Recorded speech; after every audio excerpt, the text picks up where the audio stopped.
you on Slack. Yeah, I got Slack. That's it.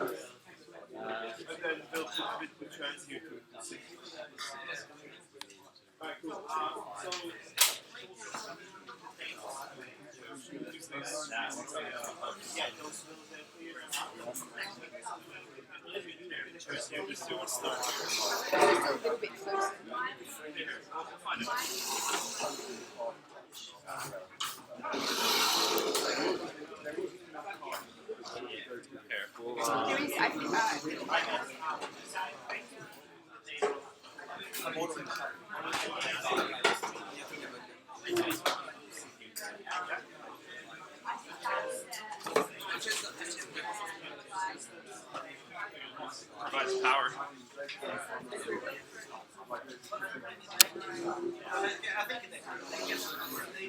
No one trip over.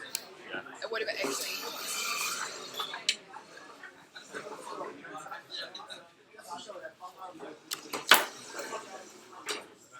Yeah, make it a little longer.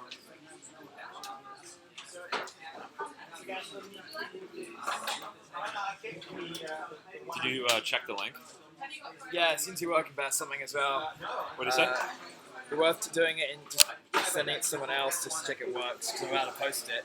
What's the second chalk? Like stone and then And chalk like that. No.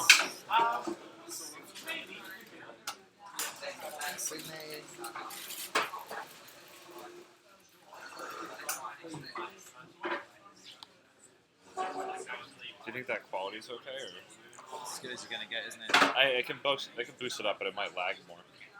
I thought it automatically handles this shit. Now you have to choose it. Yeah.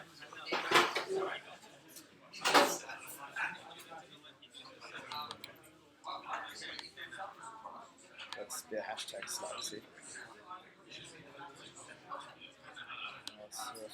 Oh. Here, can you guys move for Yeah. Oh, imagine if I was talking and actually you could turn the projector on. Oh, it's good. Yeah, that's good. And if I'm here, I can do it away as well. Just here.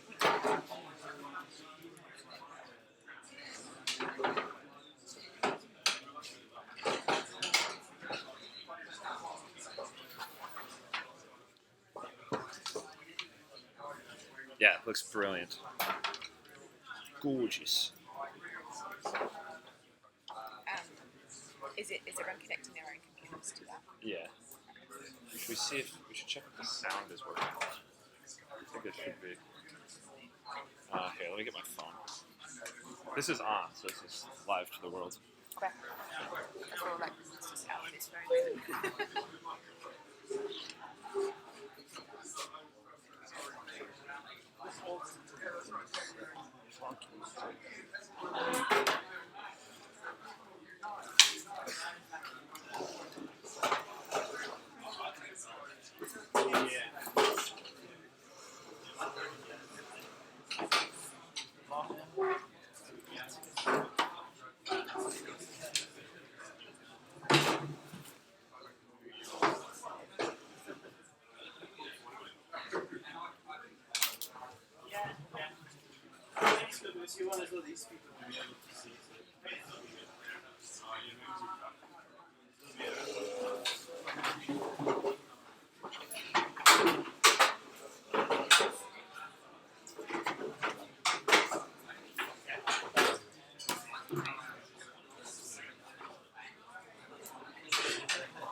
Is that the same one from Twitter? Here, make sure. Hold on.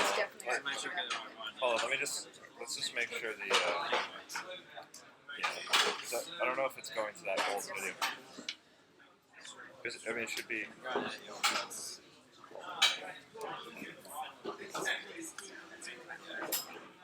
Videos. Because I watched it as a film with you watching the screen. Yeah.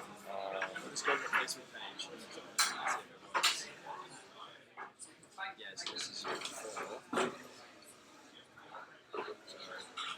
Okay, that's not what we Okay, want. so when you go let's,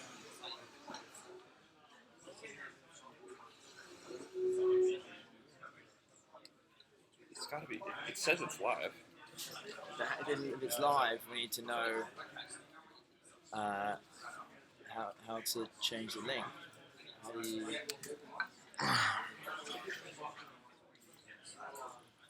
Yeah, go to. Say something. Share. That is that not it? Yeah, that'll be it. Is that what you shared before? Yeah, but this is. I think it's. I think every time you do it, it changes Yeah, I the. think once you set it up, that's it. You got to leave it on and not change the page. So send that to me again. I'll go back and change. Here, just put it to whoever. This is not mine, obviously.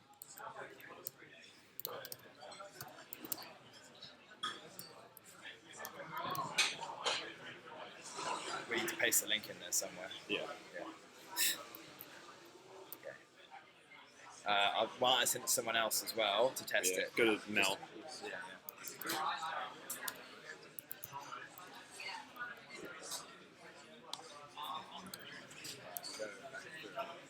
Change the links.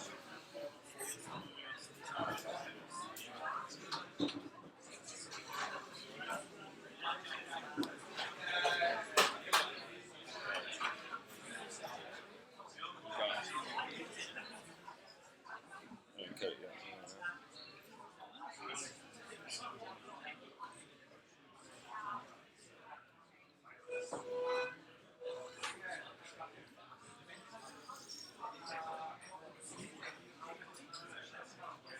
Before I do it, let's make sure that works.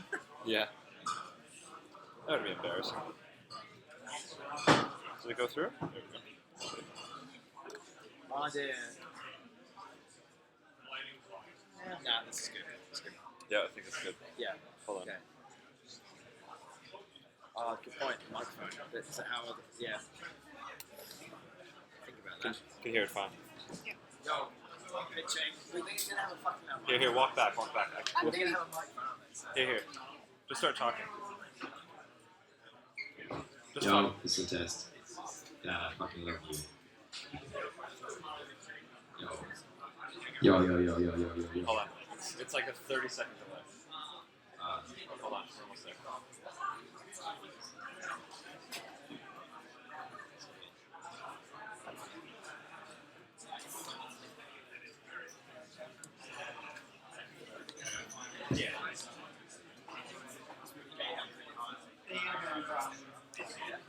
Cool.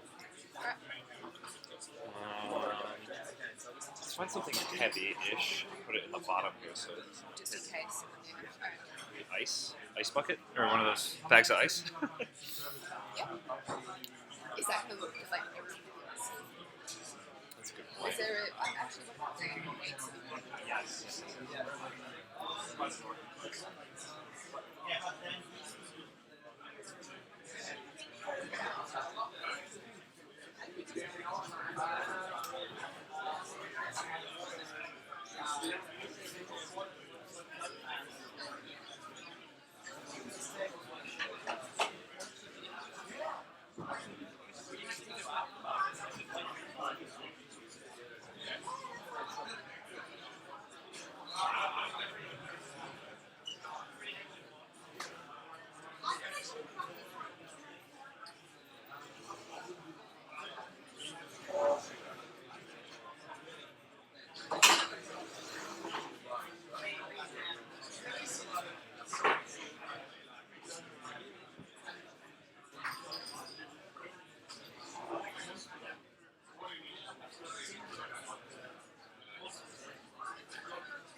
Yo, everyone, just a quick favor.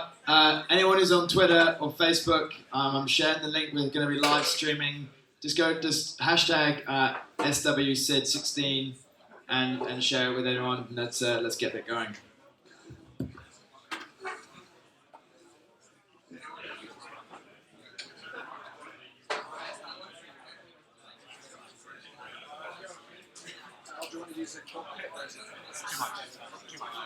I was thinking that. I should have counted a few hours ago. Yeah, I was going to say it's probably not worth it. It's too risky. It's quite intense. It's not moving parts anyway. Yeah. No, it's going to be. Hey, how are you? Thank you for the email. I sent a follow-up message to your buddy. Oh, yeah. No, it's pleasure. Yeah, he's a good guy. Yeah. He's basically looking for anyone to put money into speed dating. And it's a different SW16. Were you on a duty? Yeah. Change the URL, so I'm going to go back to all my old posts.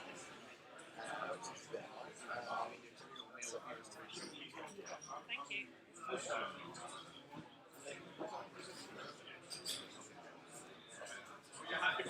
You're going to be live streaming? Yeah.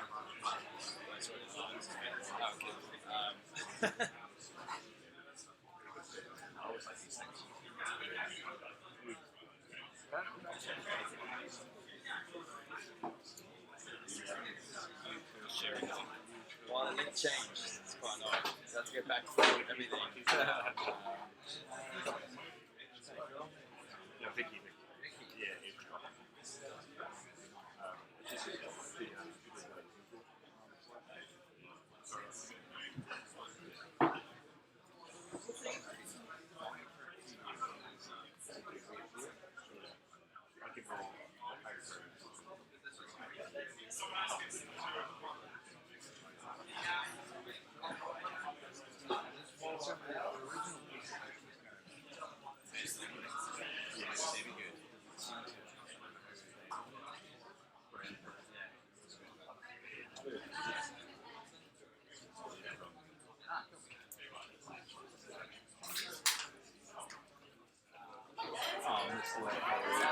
Yo, how you going? Yeah. Yeah, sweet.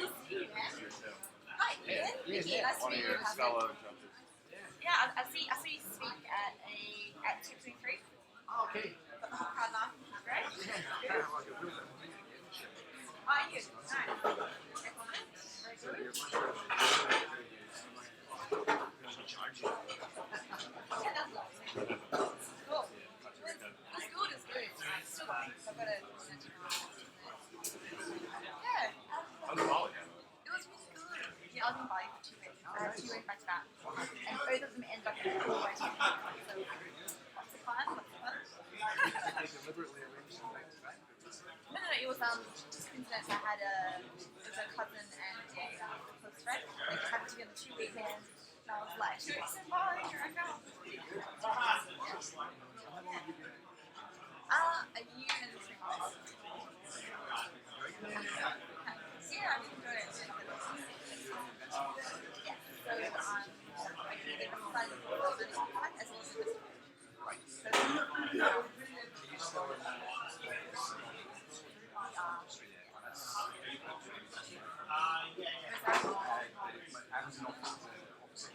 oh, you guys I'm actually It's really shit. So oh, okay, same outfits, they're good cars. no, I have 15 years.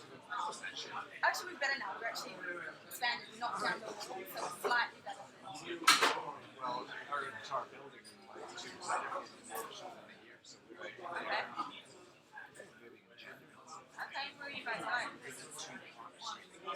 Park Street. Oh, that's good. Alright, yeah, that's good. Excellent. All the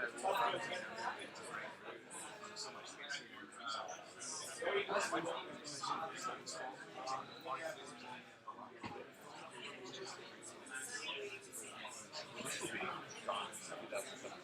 Yes, yeah, I heard that.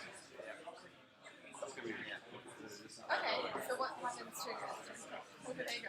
That's fine. Wow. Okay. did we negotiate that for lease or? I knew that there was as of, I think it's as of now that they can be kicked out of 12 months notice, but it's not going to be so bad. They didn't know that. Okay. When you got a beauty and a following customers, Yeah, that's right. it'll be okay. They'll find it. Okay, cool. Love to see what they're going to do. Oh, man, really embracing the startup life here. No, this one weekend wet. We got brother Manny. Wear your shorts. Hey, Hey, how are you? H3. Hi, Vicky. Ben. Nice to meet you. Listen, We're live streaming right now. oh, Oh, we nice. actually did that. Good. Yeah, Okay, good. that was my job today. There was some Twitter tweets about it saying that you guys are down. Yeah. Hashtag. It is up and running. So that was my contribution. I like it. That Nice. works. Is that what we're on for? Yeah, So yeah. We're doing well. Yeah, exactly. So Is this it is- what Good they job, present Dan. you to do? Good job. yeah, I think you guys are sitting here, Jonas, and Pretty good. Toby, he said Toby. He is around. Running around. Yeah, I think he's put his shoes on. He's still got shorts. He's got to shave his legs. Nice. That's fun. Very good. What do you do? Just as a beer desk, just here. Yeah. What's your name as well? Yeah, grab some now. Yeah, I was like, some wine. red wine. You want a red wine? Yeah. Yeah.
Screen working? We're streaming.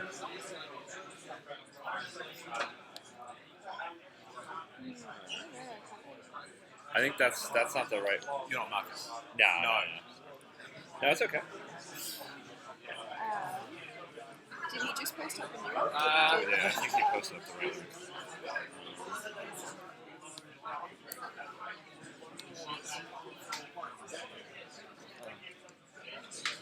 Oh.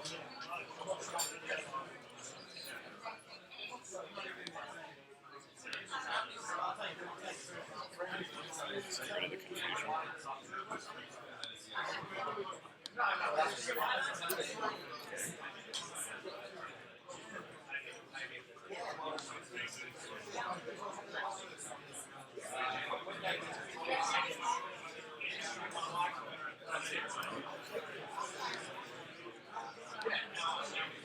Yeah, no, it is working.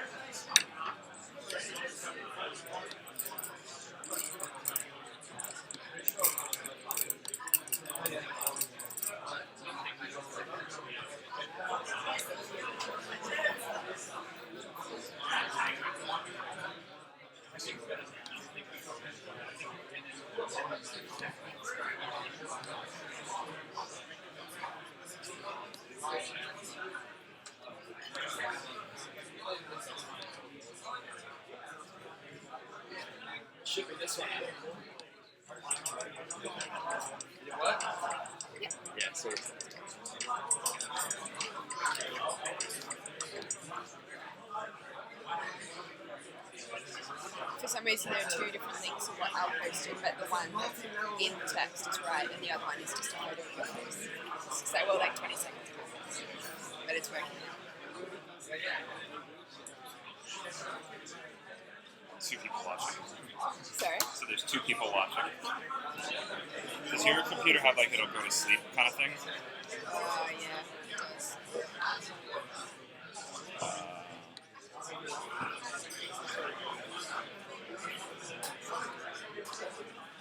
Oh no. Idiot.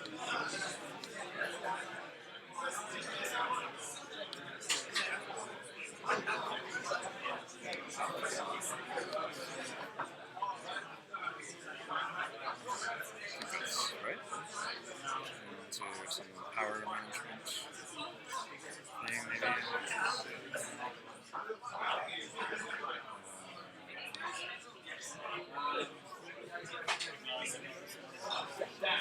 Yo.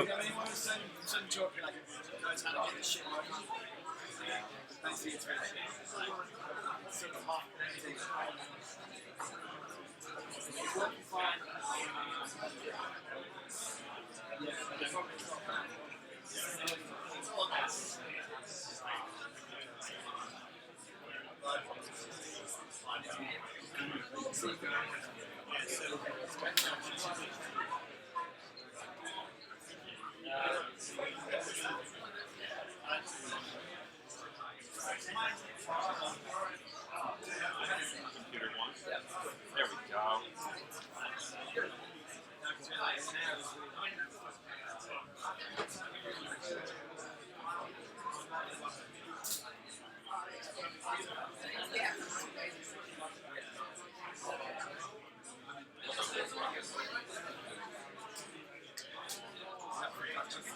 It's really good.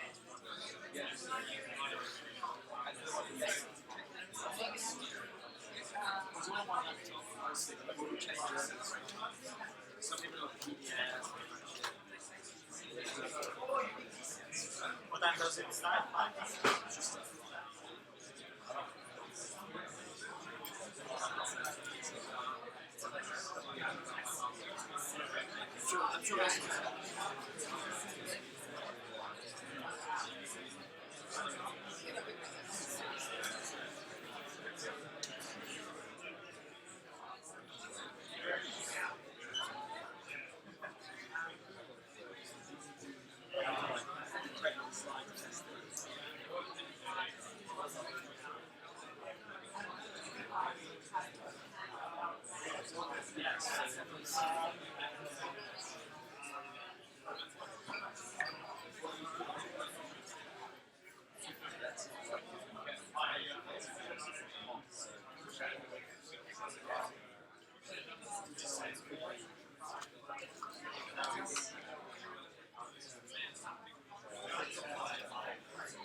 Is Kathy here?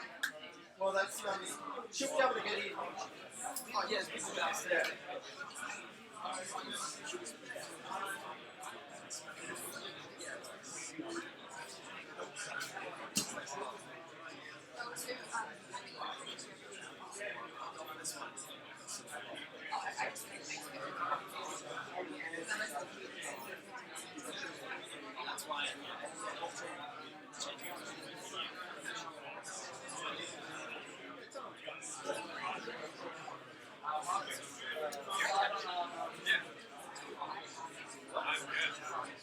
I'll take a walk.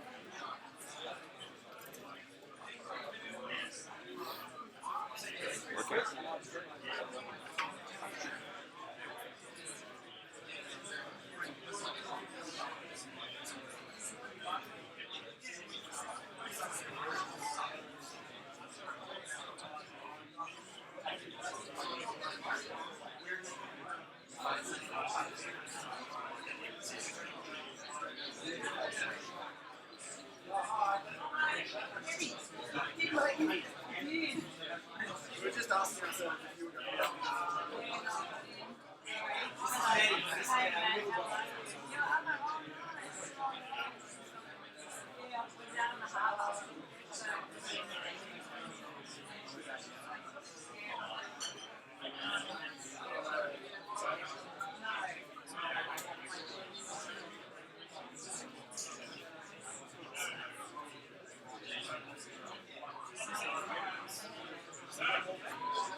It's a sort of it's on Friday night.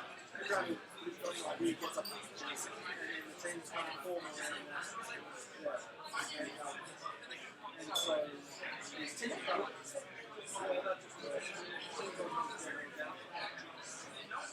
But in reality, they might work over the weekend and come to something cool, but whether or not it means they can be a serious team is a whole question. But really what I want to do is we're going to say at the end of this, it's like seriously got to start playing the serious stuff.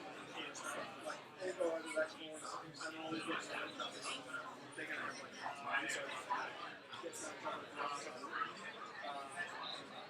that's I think the best. Some of those people meet and well, our second lag, one of the key things he started off, he did a Prezzo yesterday to all the guys that sort of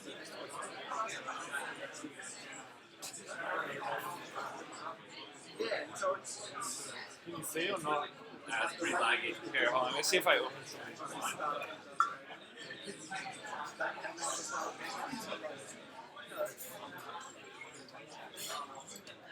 There we go.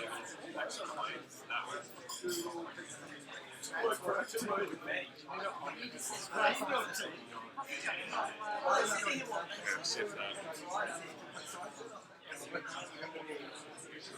Still not actually there. It's got a pretty like a good place. Yeah, that's better. That's actually better.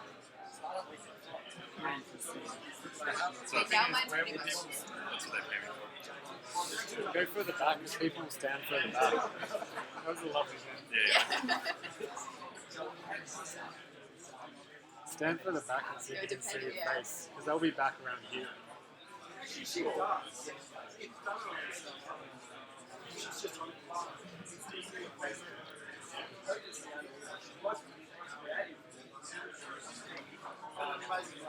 Yeah, we're pretty dark back here.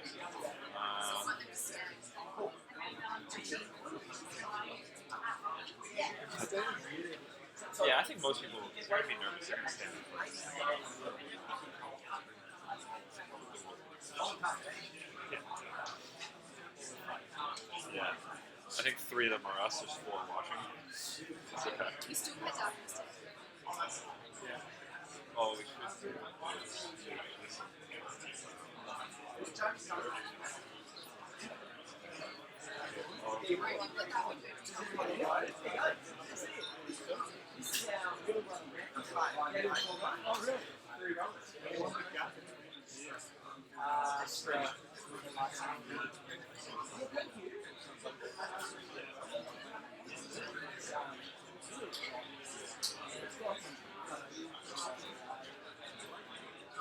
Lighting director. Uh-oh. Freaked out.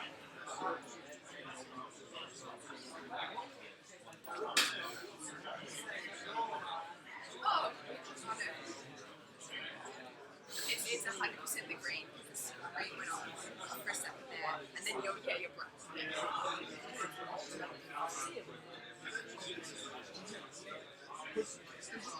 Yeah, I think that actually made it worse. Oh yeah, you can see each It was perfect. Yeah, I think this made it worse. So it's I go like, straight after you. So it makes it sound like it's something. It's the only one. Yeah, once you see that, do it really. this one's good.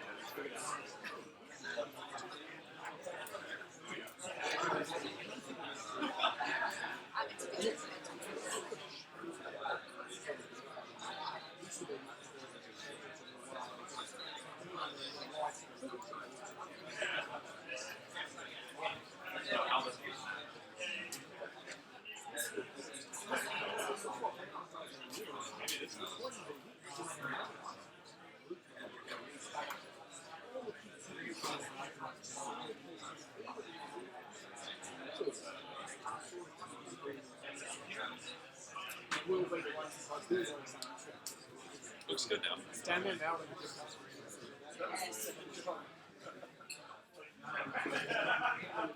This is my door.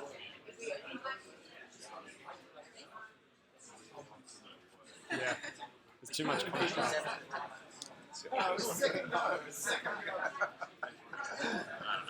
I think it's the best we're gonna do. Can people actually hear it? Yeah, they can hear everything we're saying. Well, we have these.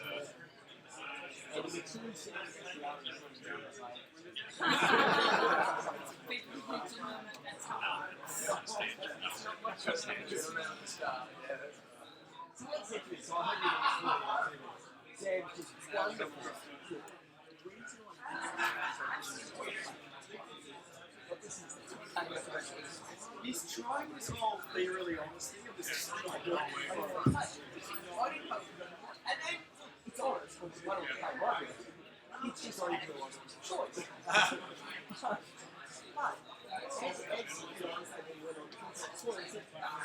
The problem is he's trying to make out for it's kind of making it's really bad.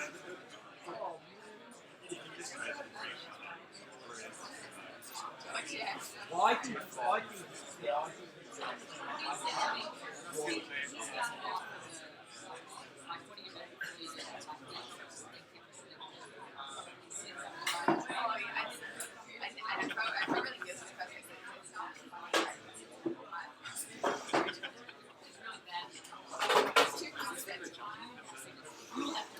You're gonna like tune your computer. Yeah. That's her computer. I want to sit here, yeah. His dad is a big political advisor. So he was Do you work here? and he was up in the paper during this current election. He was the guy who really gave a lot of help.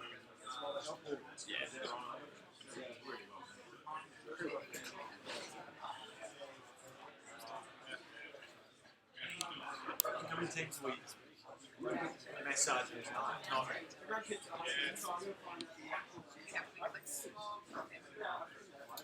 So you know how it works on Friday night? Yeah. I'd love to get the background. On Friday night, they all kind of made each other up. take a step back. How did you find it? How do you advertise it basically? Please. So, back to the start. Startup working with small things like that, where they sort of run it, startup working as a methodology. You've got to keep them all together. So you run it as a rock. So in other words, whatever money we're just using Facebook. So invariably it's no profit. It's going to be good. Because that methodology is help. So one thing I say,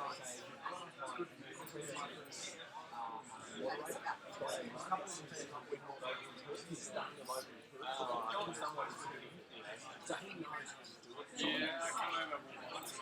So he's been Yeah, always. You got to start it's all about it's sort of and that's what you guys get free form. But what you do on a Friday night, They know what they're going to be asked. correct. So So it's easy to come apart. Correct. Yeah. And really, what's happening? Let's see what your business is. And you sort of advertise this features coming. Do you literally cut them down, or do you basically? No. Individual suppliers would be not as oh, is that right? Yeah. Then they take up. So what you do on the Friday night, okay, anyone else, you can show up, you can provide. And we didn't know you just come in as an individual, but on the Friday night, anyone who's organising a live with would come up here and give it. And so, once you get up, it's a trigger idea, and this is my idea, you've got to get it to pitch it. Anyone who likes that one, come and see Paul. Anyone who likes it, and Sam might give his picture that he won 2 later, and say, oh, it comes from that. And so some of the larger numbers, so it's been one.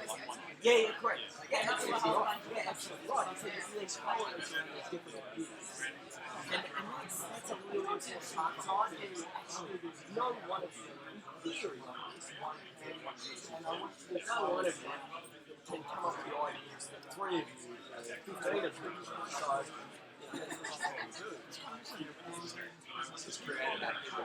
oh, well,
Treasurer was coming to our event, but he needed to so it said, Paul, come to me.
I think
Hey everybody, can you take your seats please? We'll start getting the show on the road.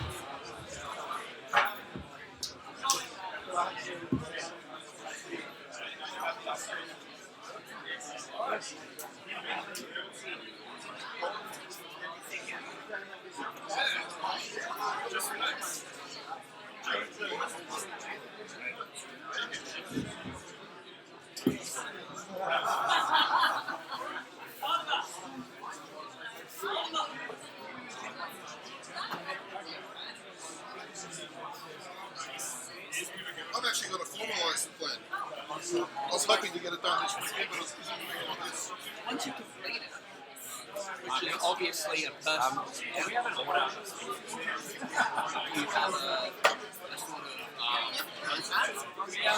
You have to put together a project plan, yeah. I know what I need to do to get the minimum viable product together. There's a guy that I just started speaking to just a week ago about this. Don't make me come over there and shout at you. Sit down. This is the order of the pitches.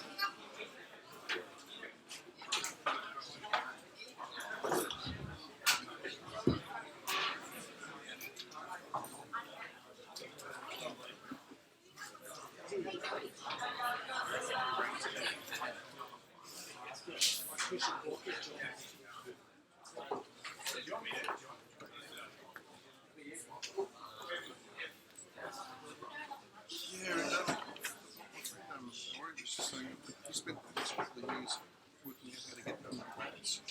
So he's, if these questions answered, he'll get a government grant to get started.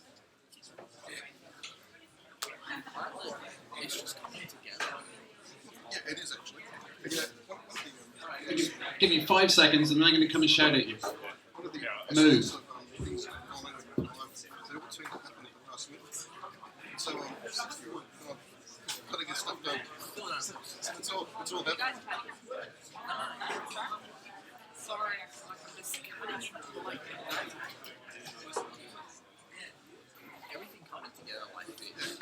It's just Yeah, that's what I'm thinking too. that's it.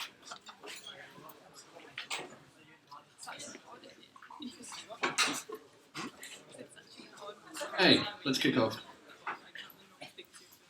That's not just.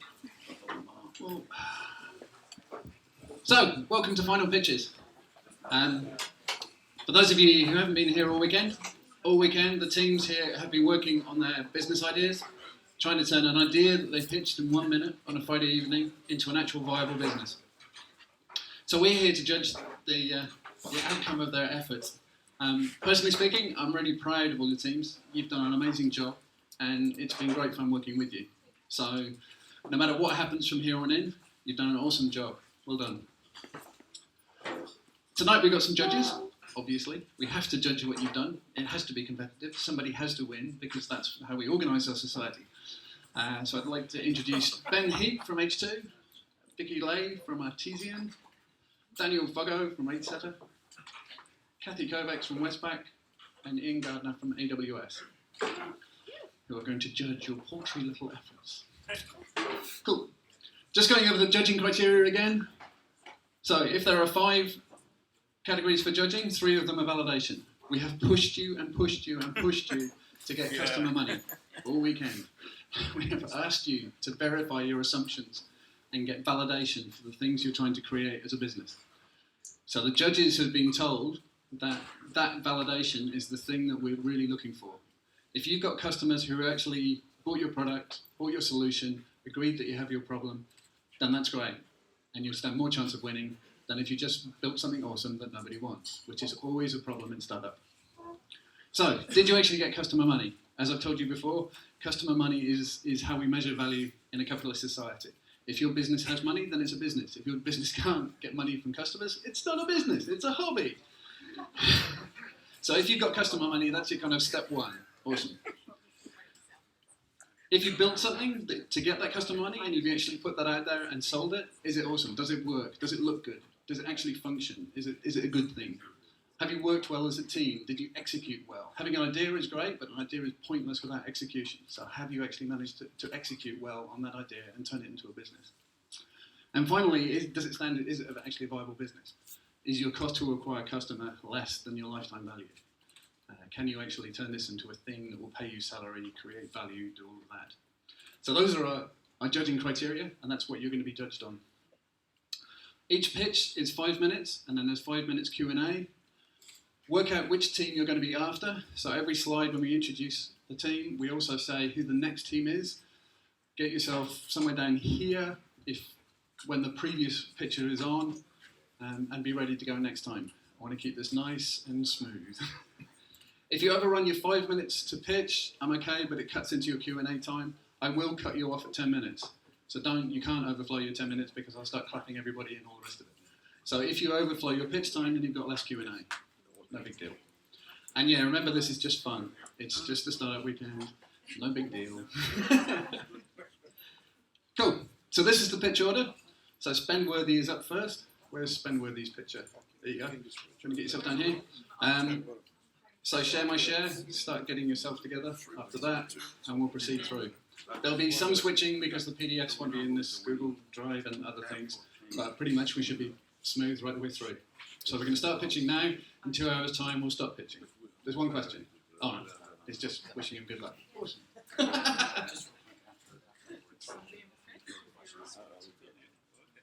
Yes, sorry, good point. So when the pitch is finished, the rest of the team come up and join the pitcher for the questions, and you'll field the questions to your team. Yeah, cool. Alrighty, everyone ready? Ready?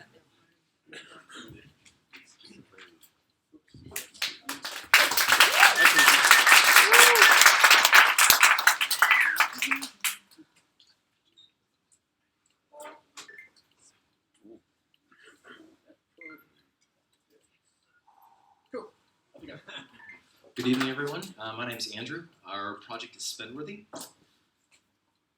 Just take you through this. So I'm going to tee up the problem here. Tee up the problem. So Joe, he is year 12. He's in school, or he's organizing a schoolies week with 4 of his mates to go to Byron Bay. He's having a few problems. So his problems are, there's a big cost that both him and his group has to bear for this trip. He needs to track all the savings of the group, so that could be in the form of ad hoc payments. One guy could do cash, one guy could do electronic transfer, and he has to chase up his friends to actually make the payments. And then the last one is the financial risk of putting money down prior to any commitments from his friends. He doesn't want to be stuck with a major expense.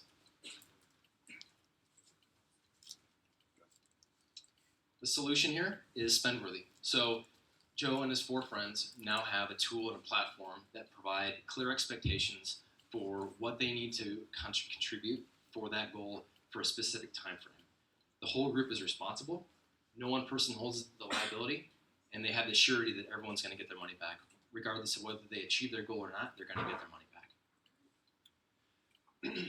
Oops, sorry.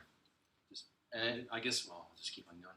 So the process that we have here is, it's simple. You create a profile, you create a goal, and you share and start saving. So I'll show you how this happens. So here's the profile page. You basically just enter in some basic information. You create a goal. There's a bit more to this. There's a few fields and some details that you have to fill out behind the scenes.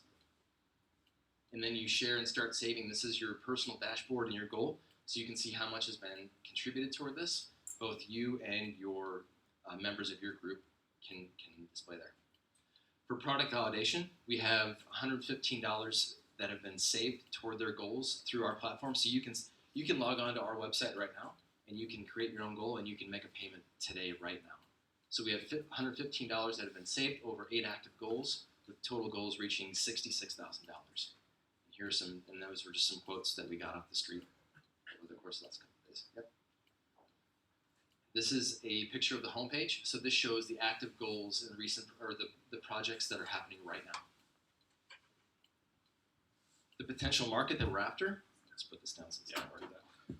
The potential market that we're going after, primarily, first and foremost, is schoolies. So if we estimate that around 40,000 school leavers per year are going on, or that's our total market, the average spend per person is roughly $2,500, and through 50% contribution, mom and dad are probably good for something, then we can estimate that our total market size is about 50 million.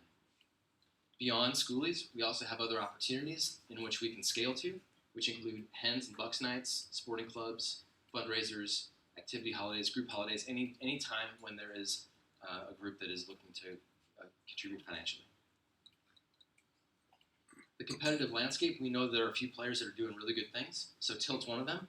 We actually look at them as group spenders rather than group saving.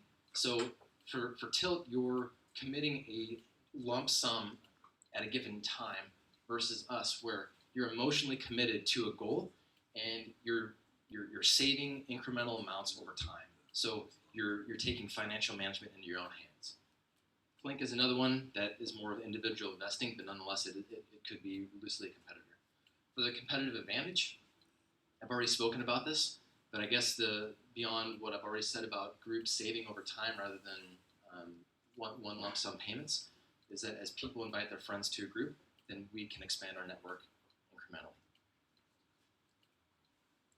For how we make our money and our business model, basically our revenue per goal, we're estimating around $31.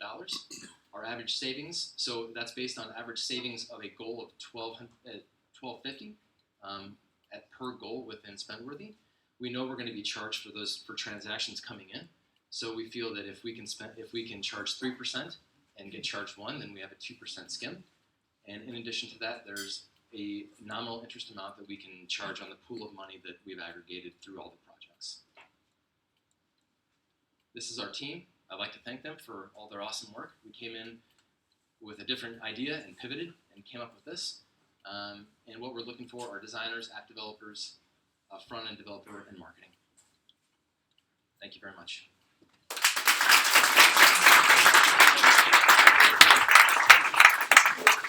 My apologies for messing up the whole slide deck.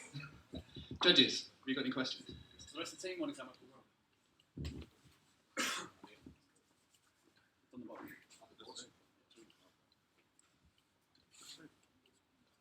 There we go. Yeah, good job. Who holds the cash?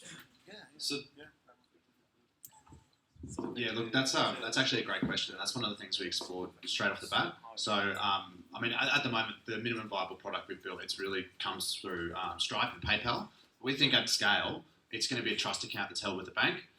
So that's, I guess that gets around, or we've actually also explored the potential for, AML issues as a result of that. And we don't think that there are actually any requirements for us to do any AML on our customer. So, it's held with a bank, it's held with a strong credit rating, so there's, it's not getting invested out into like an ETF or anything like that. There's no risk there other than the risk on a AA rated bank in Australia or around the world.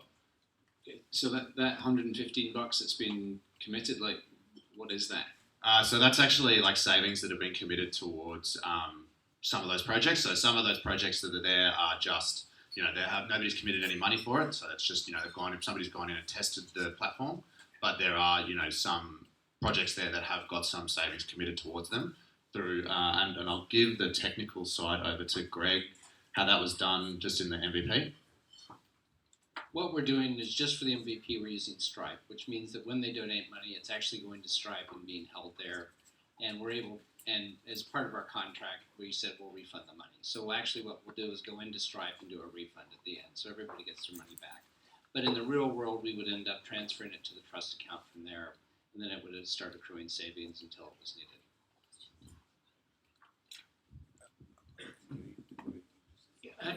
Hey, well done, guys. Really good start. In terms of marketing, how do you envisage that you'll be sort of putting this out into the marketplace? How do you envisage that sort of take up working? Yeah, I think social media marketing is going to be a huge part of it. So, I guess we're looking at our own personal networks to begin with, but then we'd have to spend a bit of money up front to make sure that we can get this out to the reaches of the people who would really need it. And I think targeted marketing would be the best. And I think through Facebook and through AdWords, we can achieve that goal, and we can really hone down into at least the first niche that we're after, and then beyond that, we would be able to scale accordingly depending on the demographic we're after. Amongst the group, we'd also talked about using Meetup because you have a lot of anonymous people that want to do a collective thing where there might be money involved, and that Meetup might be willing to partner in order to solve a problem for their customers. Also, Lucinda brought up that, actually you brought up the Meetup idea, but also the schools themselves might be interested in seeing this go through. The education departments might say, hey, this is a good idea. We can build this into the curriculum even about getting your first saving experience and saving towards a goal. So part of our validation was that we spoke to various people about this and spoke to one of the hotels where I'm staying and spoke to them about this idea. They said basically their market is groups coming to Sydney to attend a project or attend theatre, and they'd be more than happy. This would be the sort of thing they want to advertise with, because it is group-based and it's group-focused. That was the direct feedback I had from where I was staying. It's a really interesting point, because I think my question is about what people will pay for it, and so why did you come up with the pricing structure that you came up with, and what kind of testing did you do on that pricing structure?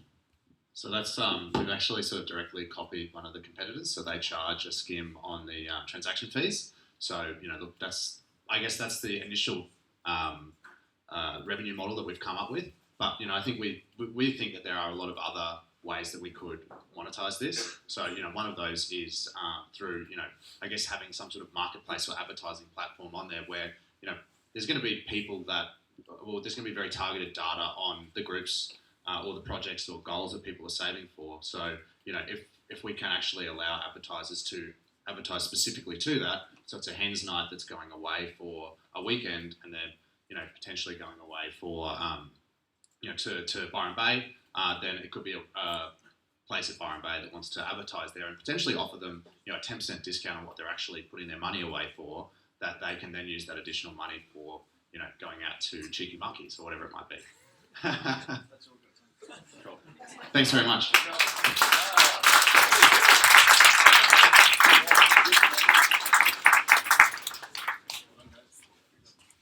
Okay, next up, Share My Share.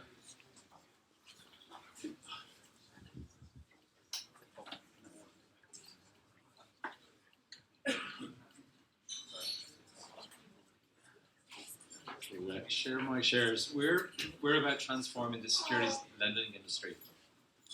So for those of you who may not be familiar with the business of securities lending, typically you have a broker and you have an external securities lending organization, which could be a bank or something of that scale, where the bank lends the shares to the broker and the broker in turn pays interest for that facility. What we've seen here is though that that particular transaction or that business is quite it's based on paper. It's a lot of phone calls, spreadsheets being swapped around, and it's quite a manual and costly process at the moment. We've done quite a bit of validation. We've done it on the broker side, and we've also done it in financial planners and with the end clients, the actual investors themselves. And the sort of feedback we've been getting is that it is time for change. There is some areas of concern within the flows, and at the same time, the clients and the financial planners themselves want to get more into securities lending, or actually get into securities lending. So the retail client base does not have access to the market at the moment, so they are more keen to get in there. What we see as the opportunity in this area, as I say, is around specifically the retail investors and getting them involved in this market. We see that there are 6.5 million shareholders in Australia, and about half of them are actually long-term share investors, so they hold on to their shares for more than a year. The industry at the moment is generating about $1.5 million a day as that pool of $30 billion shares sits outstanding on loan. And that's only covering 25% of the shares on the stock market. So there's another 75% of the shares that are not even included in this lending pool at the moment. And that's principally because a lot of them are small to medium caps, and a lot of them are held by those retail investors. And we can see the market opportunity in the US, even on the retail side alone, is 1.1 billion. And the servicing community is making a 40% margin on that. And some of the validation, looking at from a fund manager, the actual reason why you would actually be in this business is because it's money that's there to be made in terms of this lending opportunity. So the solution that we've actually come up with is a new platform, which is not only can be used by the existing institutional base of brokers, but also now the retail share owners as well, where they all can actually lend their shares real time to the sophisticated investors who want to borrow them. We've looked at a model for a web mobile enabled platform which allows onboarding, which also allows the client's portfolio to be incorporated in that platform.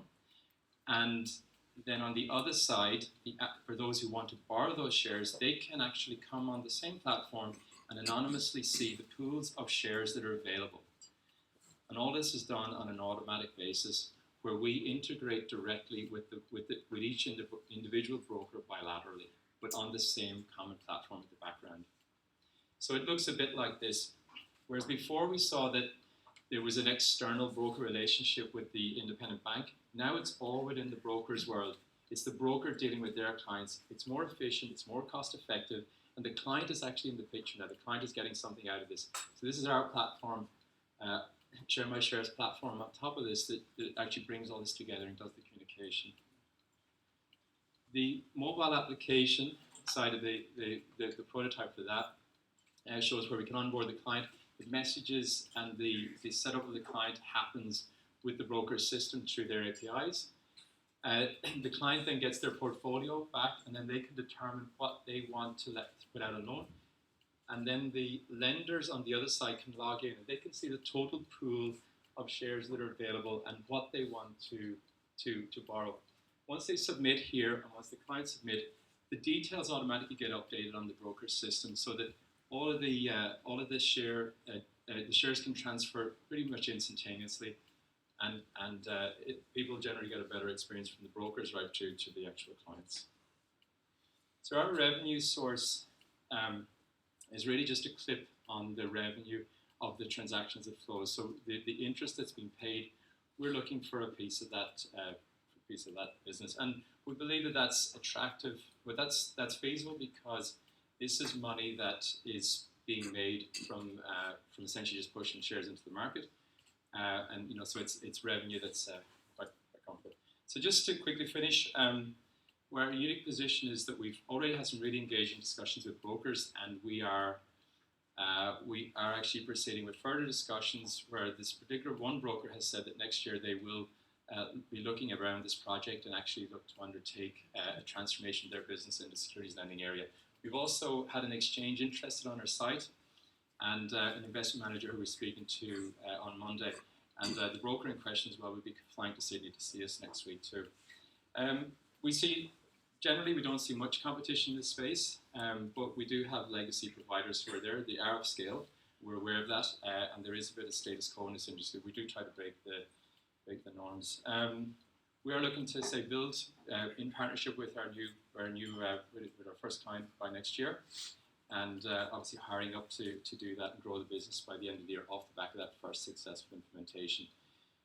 Just to reiterate, this market is worth today $500 million in Australia today. We believe that we will grow not only that 25% securities, which is about 500 securities, to 2,000, but we will also be able to grow that lending pool and make it a more accessible and more liquid market. We've got a fantastic team. We've had a great weekend together. We are experts in this area. And just to finish up, finally, we believe we have a great solution for the market, and we think there is good global potential in the solution. Thank you.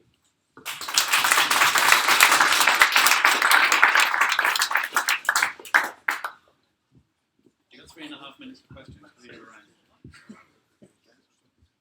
Thank you very much for that presentation. Could you run me through that clip-on revenue and where that was derived, and also how does it actually work with the broker model? Yeah, so the total market spend at the moment is 500 million in terms of the interest earned over the year, with 30 billion on loan normally. So our actual revenue that we look to earn from that is essentially a clip of that. So the general model is it's about 2%, so it's about the overnight rate or the bank rate is what's earned on that. So we would look to earn a percentage of that. We haven't actually got an agreed number on that at the moment, but we are confident that it's not that people are earning this money; it's actually coming. So we believe that our solution is going to add a lot of value. So just to add to that as well, we have had broker numbers shared with us. So the broker pays $200,000 a year just to have the facility in place. So we believe that even just providing the facility and getting revenue at that level just to have it in place, there is even more upside in that. So we think it's certainly viable from that perspective. And so in the US, it's a 40% margin market. So the commission is paid. You're taking a 40% clip, which is very small. I just wanted to understand the business model a bit better. Will this allow a retail investor to short stocks they don't currently own? So initially, as part of our validation, that was a key question that came up and a key concern, given particularly if we're expanding the market universe from just the top 25 stocks to larger, we considered the risk was too great. So to get around that, what we offered is just that the retail investors would be the ones putting up their stock, and then the sophisticated investors, the institutions, will be the ones who'd be lending it. So that way we can provide them with a stable return, but we're not putting them at an unreasonable level of risk. And the second question is just around collateral and what the collateral requirements would be, and whether, I think one of the comments was whether APRA would mind about this and whether you thought about some insurance product. Yeah, so we're looking into the collateral requirements, and I think the retail space, there is area for them to not receive collateral, and they'll get paid accordingly if they're willing to take the credit risk on the financial institutions. We were looking into ASIC, and to some extent, I don't think APRA will regulate that space. So there's no APRA requirement to post collateral to a counterparty, so it's up to the retail investor, but that is something we're looking to. One more short question. Yeah, great, fantastic idea, and definitely, I would say, desirable and really feasible. But on viability, and you talk about hooking into broker APIs, broker systems are not, at the 21st century. So what do you think about how hard it's actually going to be to get the brokers to sign up? Yes. Look, I think the first use case has been excellent. The feedback has been phenomenal, and this broker in particular has actually got the proven capability in this area. So it developed their own systems a couple of years ago, and they've continued to build that. So we actually can integrate and not only partner financially, but partner tech with them too. So we've actually, quite excited about that opportunity actually. Yeah. That's it. Thank you very much.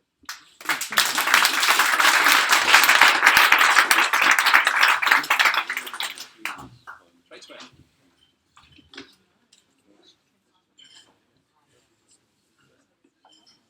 Ready when you are.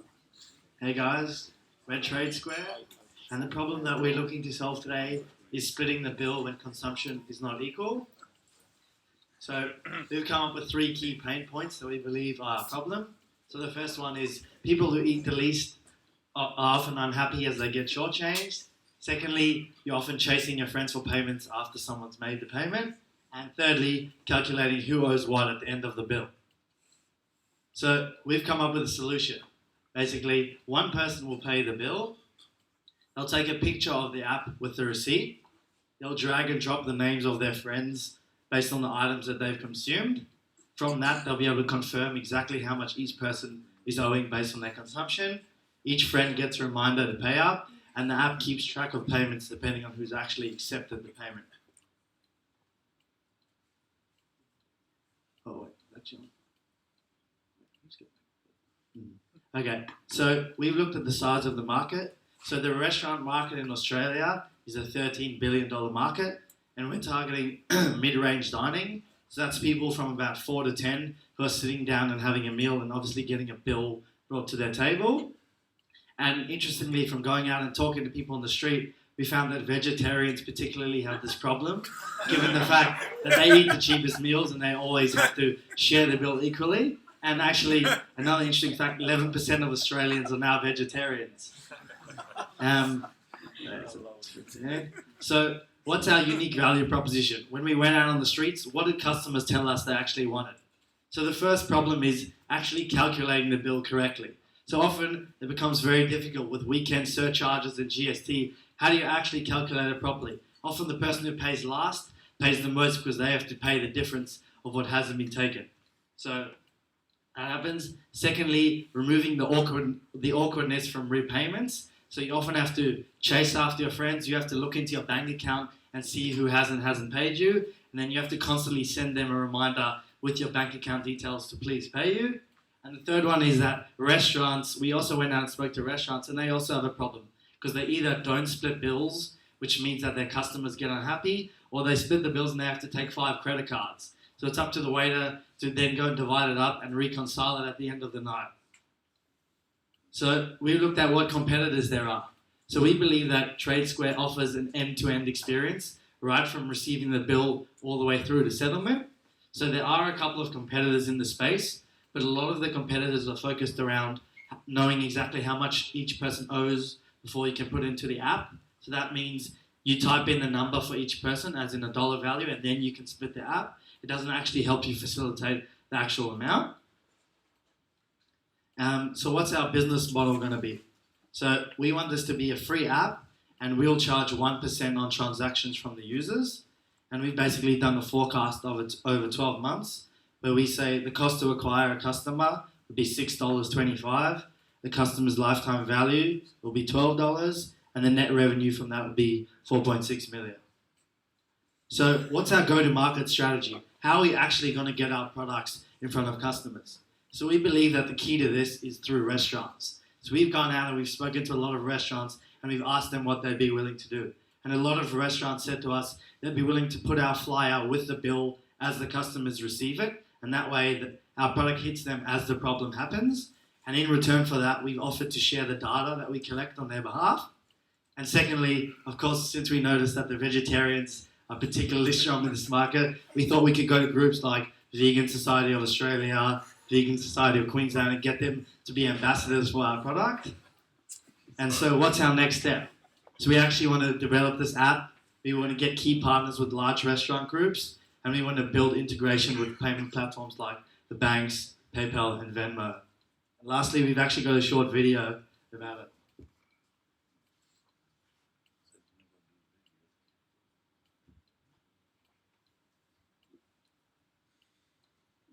So as you can see, you'll log in.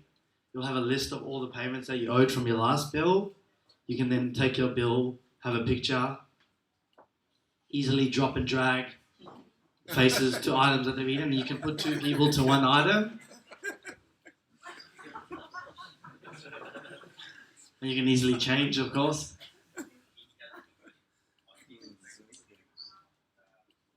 And then, of course, when it all comes down, you can actually click settle the bill.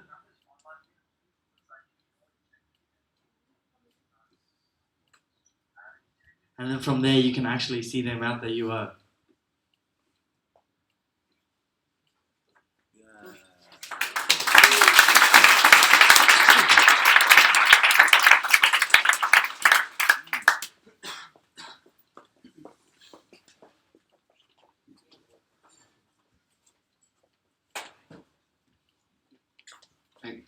think we've all experienced this, as I had it last night. And I think you're missing out on the main one, which is drinks. So you mentioned vegetarians, but if you don't drink and someone's ordered a $100 bottle of wine, that pisses you off. Yes, that's definitely something we experienced. When we spoke to people, we actually got that as well. So yeah, it wasn't something we risked, but we just obviously didn't document in the slide. But we heard that a lot with vegetarians as well. So a couple of questions. So one, you haven't built this yet, but this is just conceptual so far? Yeah. Wireframe? Okay, but I mean, it doesn't strike me that it's going to be crazy complicated to do this. Shouldn't be. No. And then the other one is that, I mean, it strikes me like, I've seen a few restaurants recently that won't allow, even mid-range restaurants, they won't allow split bills because it's so much work for them. If you've got 10 people and taking 10 different cards, it's a nightmare. So there's actually a big upside for a restaurant. So I'd consider charging the restaurant rather than the consumers 1% and just make it free. Firstly, we did speak to the restaurants, and the ones that didn't split bills were very much on board, because instead of having the sign no split bills, they can now actually offer an alternative in terms of a revenue stream around that. Do you guys understand? So one of the things that we found out was that smaller cafes were not our key market, because people walked up to the counter and actually made the individual purchases. But meat market, so we actually really we spoke to different types of restaurants and cafes, and we nailed it down. There was the meat market restaurants where people go out in groups for dinner, for a birthday party, and they were the ones who said, we are receptive to it.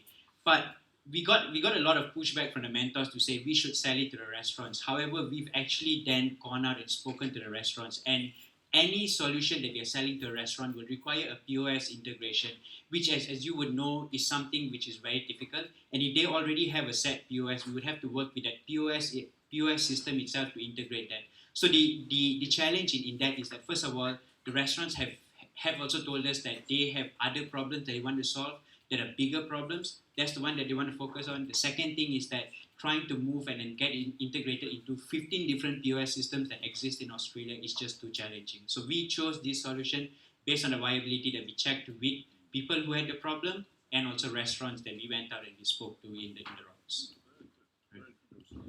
So I've seen a few apps similar to this. One thing you might want to think about is on the merchant side is replacing that merchant fee with your fee.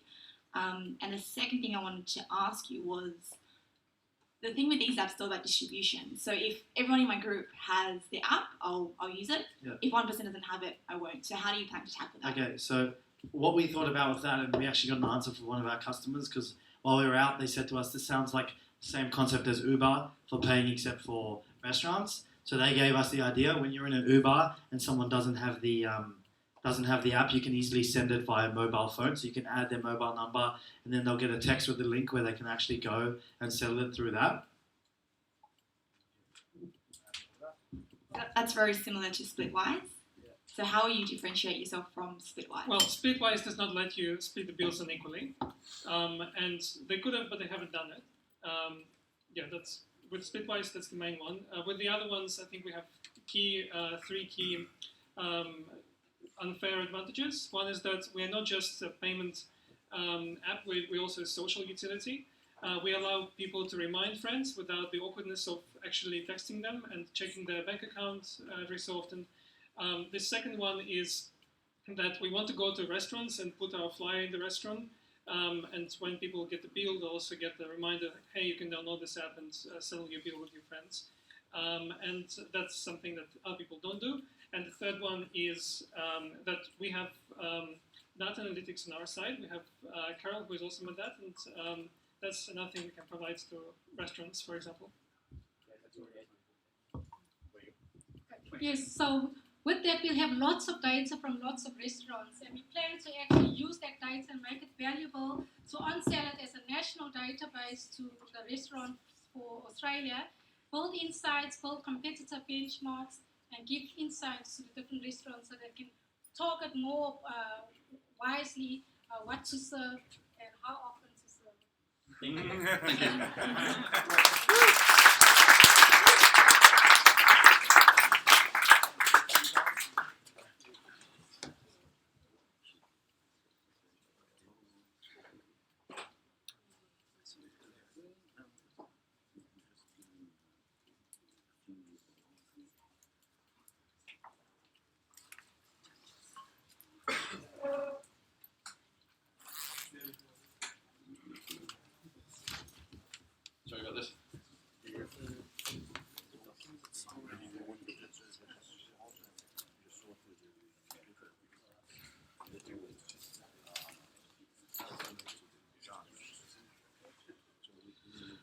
Hey guys, we are Trip Wallet, and we are your complete travel pack. We provide you with all the things that you need, the practical aspects during your trip, when you're on your trip, including communications, payments, insurance, and we tie it all together with a powerful app. So we're going to target this for the millennials. Our research shows that the millennials are very interested in the SIM card. It gives them free WhatsApp and Messenger chat. It's a really powerful way of getting them on board. So we're looking at these young travellers, backpackers, they're possibly lazy. So if we provide them with everything in one pack, they're going to be like, oh, I need that, and they'll get on board. Backpackers go for longer trips, so that makes the product actually quite appealing to them. So what are some of the problems? So here we have Carly Little, she's in Bolivia, she's very excited, she's just sending some messages to her mum. And her mum's really happy that she's had a great time, but then she's like, oh, Mum, I've run out of money. And her mum, of course, is extremely mad because she's 2 months into an 8-month travel and she's already asking for more money. There's other problems. What we've discovered in our research is that 73% of the 40 people we surveyed actually overspent on their holiday. So this is something that's interesting to try and solve. Other problems that we can solve with our package like, oh, I need to find some Wi-Fi. Where's Wi-Fi? Guys, have you seen my visa? I can't find my visa anywhere, guys. Hey, where did Rowan go? I haven't seen him for ages. Can somebody message him? Hey, do you have data? Does he have data? I don't know. And we had a big night last night. I don't even know how much money I put on my visa at the bar. So, what we see is that in the marketplace, we have global SIM cards. We have payment cards, we have travel insurance, and what we can do is we can bring them all together in an app, Trip Wallet, and the app allows you to control all aspects of your trip. It's all there in one portal. You can see how much money you still have. You can see how your budget's going. You can put in your trips to define your budgets. You can activate your SIM card. You can up your data. That's an add-on payment. All that's there. If you forgot the insurance, you can activate it. It's one button. We already have your profile. One button. Off you go. And our emergency backup system is really cool because we give you 2 cards. One's inactive, you can leave it in your hostel, you can leave it on the bedside table, it doesn't matter, it's inactive. If you lose your main card, go in the app, press the button, they switch over. Your lost card is deactivated, your emergency card is activated. Fantastic. So, the business plan. What we discovered is that because we have the package, all the components of the package feed off each other to make the individual components better. We have the payments. The payments give us the juice to provide all the perks and the other items. We know that Forex is a pretty good market to be in. There's up to 5% margins in the Forex market on the payments. That allows us to give you the free SIM card. We know that these SIM cards from other providers, it's about $20 a year for chat. So we can make a deal with a provider. We've looked into that. We've looked into the white labeling of both the card and the SIM card. And the SIM card allows us to have data so that the app works. So the app then gets the data from the payment card, gives you your budget, sees how much you're spending, and it all feeds from each other. It's very good. So that's basically our unique value proposition, is the synergistic effect between the components. So only we can offer that because we have control of all the components. The other powerful thing is that the free SIM card turns out to be a really powerful customer acquisition. People, who doesn't want it when they go travel? It works globally, it gives you chat for free. But to activate, you have to put $100 in the card. So then you're automatically in the system, then you see that the app, oh, this app's useful. Yeah, we'll use this card as our payment card for the travel. Size of the market, we looked at some research. There's some media releases from Westpac, for example, that show that millennials in Australia are spending $11.3 billion overseas every year. This market is growing, so the more of this market we can capture, the better. So how did we test this product? What we did is we went out and we recruited ambassadors. Now, the ambassadors are really important. These guys are so excited about our product that they're going to sell it for us. And they're going to sell it for us to get extra perks like extra data. And we're actually going to run a competition. But we got 4 guys already. And how many emails do we have? 14. We got 14 today, so we got these guys selling us, and they've already signed up 14 people, and they're working for free. So we think that's pretty cool. We're pretty excited. Thank you very much to the team. We've worked really hard today. It's been a real roller coaster, up and down, round and round. A few spanners in the works and curveballs, but we handled it all. So thank you very much for listening.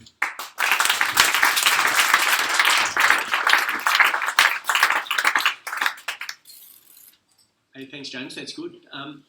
Talk a bit more about the ambassadors. That sounds quite clever. So, how are you using the ambassadors? Why do they do it? And talk about some of the benefits for them. It's growth hacking. So, if we have an exciting enough product that people want to get on board, and we give them perks to do this, they can go out and be the ones that they're out there. They're the travellers that are out there, and they want to get a bit more free data. So, why not, tell a few people around, hey, check out this product I'm using. You should use it too. And for that, we reward them. It doesn't cost us very much. It's word of mouth.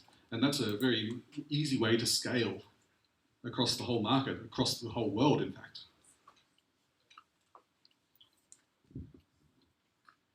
I saw on the credit card it had your logo. Are you actually looking to issue a credit card? No, what we'll do is we'll white label. So we'll find a white label provider. This is a very common thing. Maybe you can talk a bit more about it. Yes, what we were going to do is white label the prepaid travel card. So like Citigroup has 40 different credit cards. Woolworths, BP have all got credit cards through different banks. So we'd go to a small regional bank like Bendigo Bank or Bank of Queensland, whereas the big 4 Aussie banks would have already their travel cards galore. So you'd have to sign up some time ahead of departing and then receive your card? Yes, so you log into the app, put your email and your address in, and you get the travel pack sent to you. Or you can pick it up from the youth hostels or STAs or flight centres, the different channel distributions that we have, and then you get the pack of the travel card and the SIM card. Okay, great presentation, good idea. The barriers to entry, so I'm just trying to understand, I mean, they seem quite low, so can you explain why you're going to succeed, why is a SIM corner that you can buy your SIM cards at Sydney Airport not just going to branch into Visa cards tomorrow once they've seen this? That's a very good question. What we've seen is most people are packaging the things together. So you could buy a pack which has, for example, Australia Post. You can buy all the things from Australia Post, but they don't work together. So because we've got the app that works together, that's where the power lies. Is there anyone in the team, I mean, like, is your background within this sector, or any of you from the, like, what's your background? Maybe that's a better way of asking.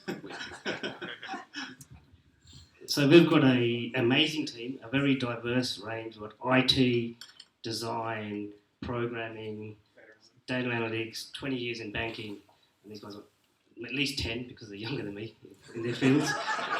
But so yeah, we do understand the payment systems and the new RBA payment systems coming through. But this is what we can white label through the existing channels. Okay, you weren't that diverse. You've got 5 blokes here and 4 blokes as ambassadors, just by the way.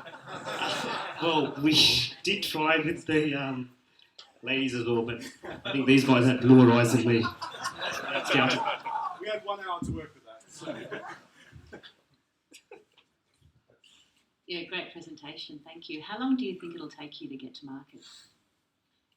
Well, we actually spoke with the hostels today, actually, and apparently Sydney has like probably 50 or maybe 100 hostels, so we can actually start the the subscriptions today, getting the market, maybe by the end of the year, when we get all the contracts. It's literally the negotiations for the white label suppliers. The development is extremely simple. Yeah, the development of the app, it's very straightforward. So, but our aim was by the middle of December this year, and we think that's achievable before the school holidays and the peak season. One more question. We're good? No, thank you. Thanks, guys.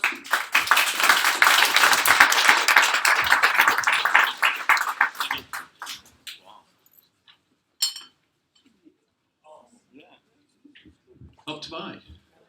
There you go. Thank you. Hi guys.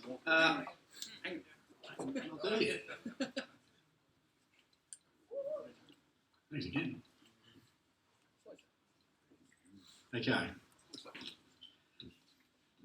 Where's the,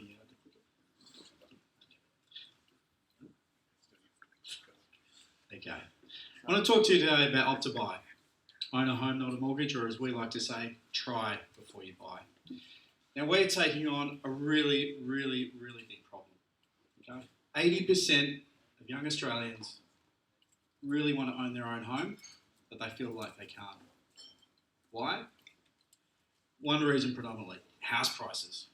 Now house prices have just accelerated way too fast. In fact, they've accelerated beyond the growth of wages or the ability to save. So it's creating a generation of people that are becoming despondent, and basically some of them have even given up about the idea of owning their own home. This year, house prices grew 5 times faster than the average wage. At Optibuy, we want to change all of that. How are we going to do it? We're going to provide a really simple pathway for young Australians to own their first home. See it. Let's have a look at how it works. This is a simple example. Ben, Jen, little daughter Judy. Now, after tax and their expenses and their groceries, they've got about $1,500 a week, but they don't have a deposit. They can't get a loan from the bank. We take each week out of their $1,500, we take $821, one amount out of their bank account. For 7 years, they get one amount taken out. And after those 7 years, they have 2 really, really powerful ways to get their first home owned. First, they have a huge deposit, which they can use for the house. But crucially, most importantly, they have the option to buy the house that they've been living in for 7 years. Okay? Let's break down that $821. How does it work? There's 4 components. Firstly, there's rent. There's the savings that they're doing. There's the option premium. And there's a referral fee if they came through one of our referral networks. If not, that's our profit. As before, at the end of those 7 years, they have $81,000 to save for the house. They have the right to buy this house that they've been living in for 7 years for $807,000. They have the certainty of those 7 years that they don't have to move out with their young kid. Maybe they've got another one by then. But importantly, they also don't have to buy this house. This isn't a rent to buy. You're not forced to buy the house at the end of the 7 years, but you do have the option to do it. Of course, there is 2 sides to this equation. Let's have a look at the other side. The investor, Sarah. Now, Sarah, we're going to give her a 50% increase in her market yield. Okay, we're going to take her yield from 2.8%, which is about the average for a Sydney metro area, and we're going to move it up to 4.2%, which equates to about $165 every single week she gets extra. But more importantly, she gets an emotionally invested tenant for 7 years. Someone that loves the house that they're in, someone that is saving towards eventually maybe buying it, which means they're not going to damage it, they're not going to have huge parties, and she doesn't have to pay an 8 to 12% real estate agent fee to manage the property. Okay. Why is it going to work?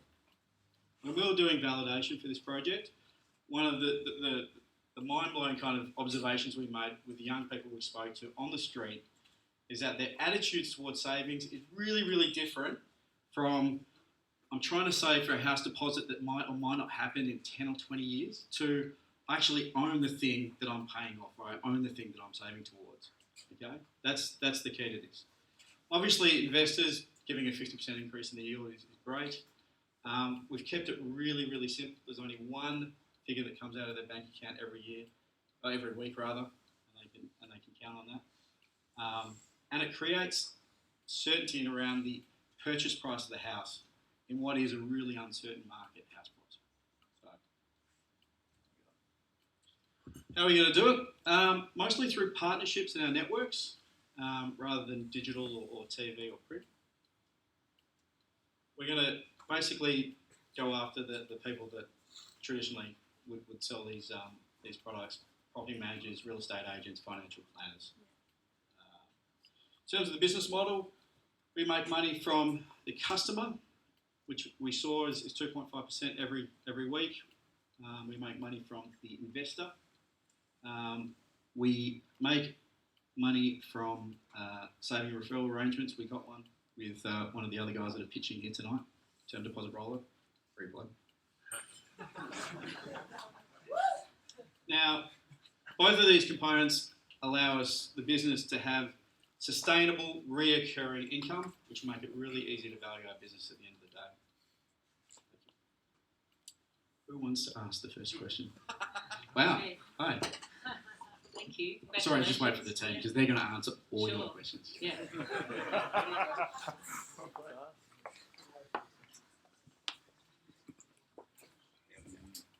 So I absolutely get the problem from the potential buyer's perspective. But can you talk to me a little bit more about how you tested this from a seller's perspective, and particularly when it comes to the point where someone's going to exercise their option, how do you ensure the seller's getting a fair market price for their property? Yeah, okay. So in the validation stage, we talked to a lot of property investors and property developers, and we threw the example at them, and we worked out how much extra yield they were willing, that they would need for the risk of being exercised at a lower price. And we found that, in our example, anything above 4% was acceptable.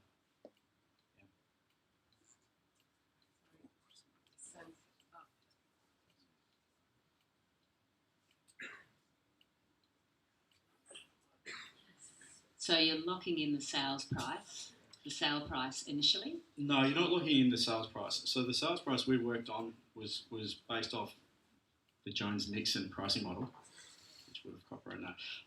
It's by, yeah. Actually, do you want to go through the pricing? Yeah. It's just an upper bound, basically.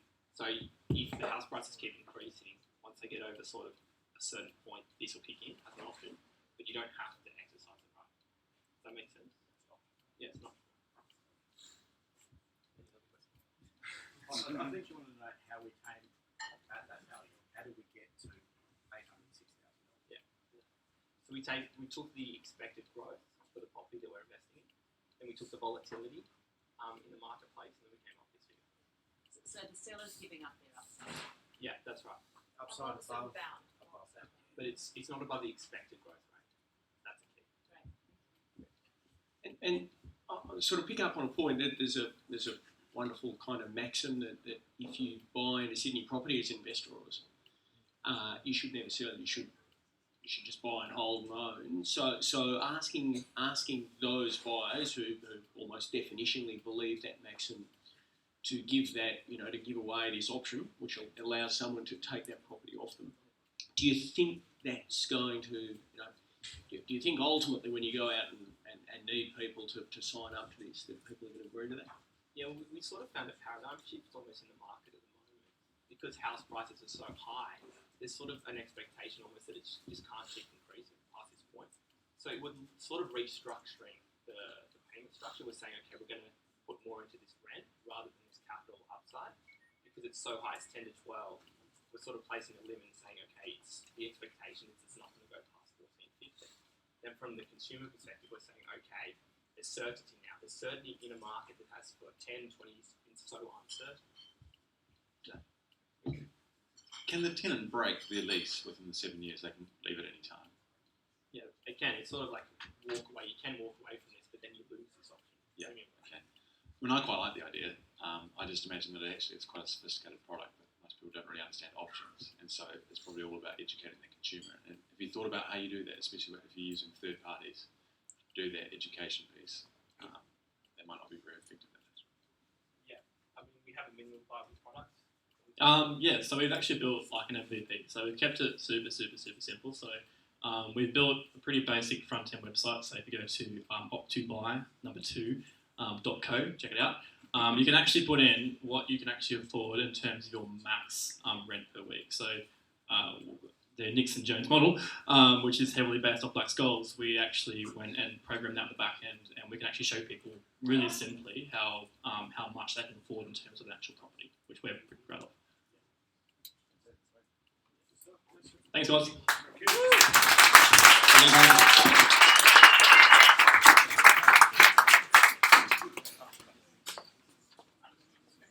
Okay, deposit rollout. Right here. Hey, cool.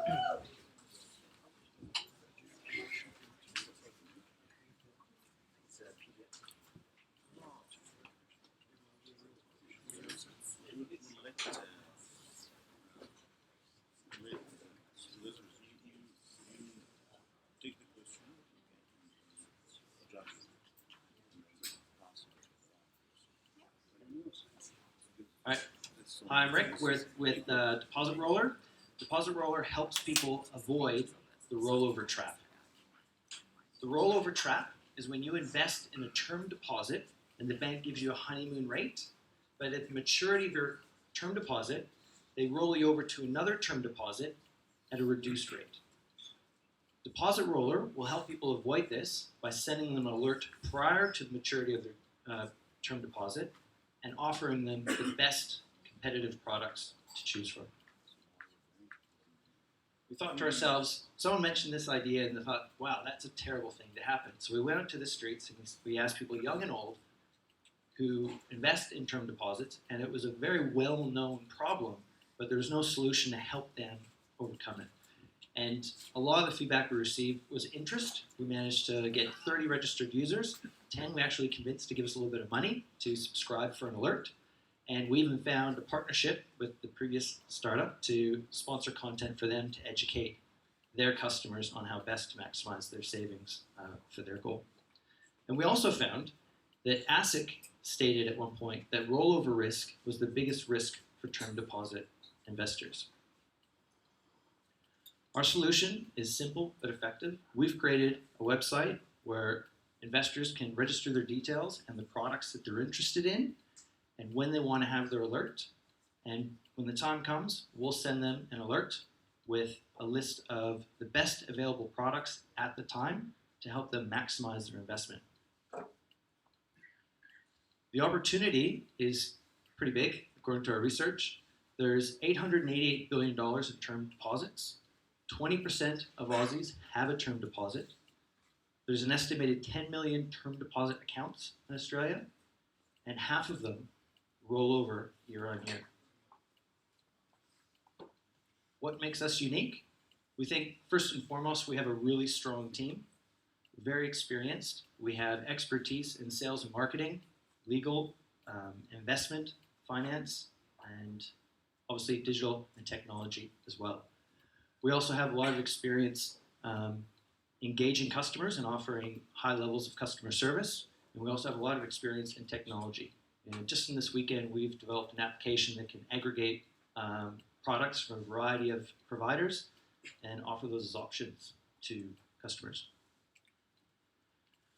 There are competitors that offer comparison, product comparison sites, but we would be the only provider that would provide an active alert and keep customers engaged to ensure that they maximize their investment ongoing beyond getting their initial term deposit. Our initial plan to market is through partnerships, like we did with the previous startup, get involved with communities offline and off that have a demographic that caters towards this product, being involved in industry events that focus on financial products, and good old-fashioned content marketing as well, educating customers on the term deposits and pitfalls potentially using them. How we intend to make money is we're going to charge a subscription fee for each alert that customers sign up to. Each alert that they get, we will send them competitive products that they can evaluate to roll their term deposit over to. And what we intend to enter an affiliate relationship with those banking providers in order to get a commission on that as well. What we've completed this weekend is we've validated that there's a problem. We've created a working MVP that people can register with. We can aggregate the data to send them and let them know of any alerts about our products. We've got 30 registered users, 10 of which are paying so far. This is our team.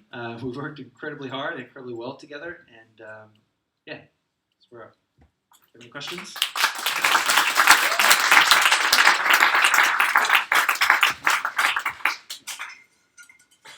Thank you very much for the presentation.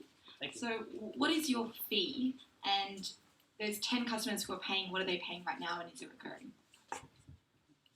That's an awesome question. Actually, our revenue streams are two.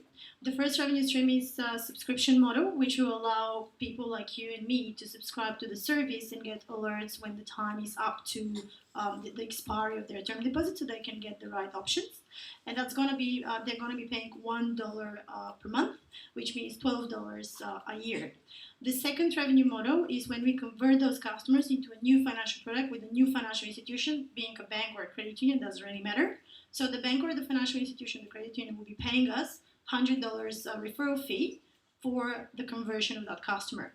And that's going to bring additional revenue to us, which will allow us to make $220,000 in year one.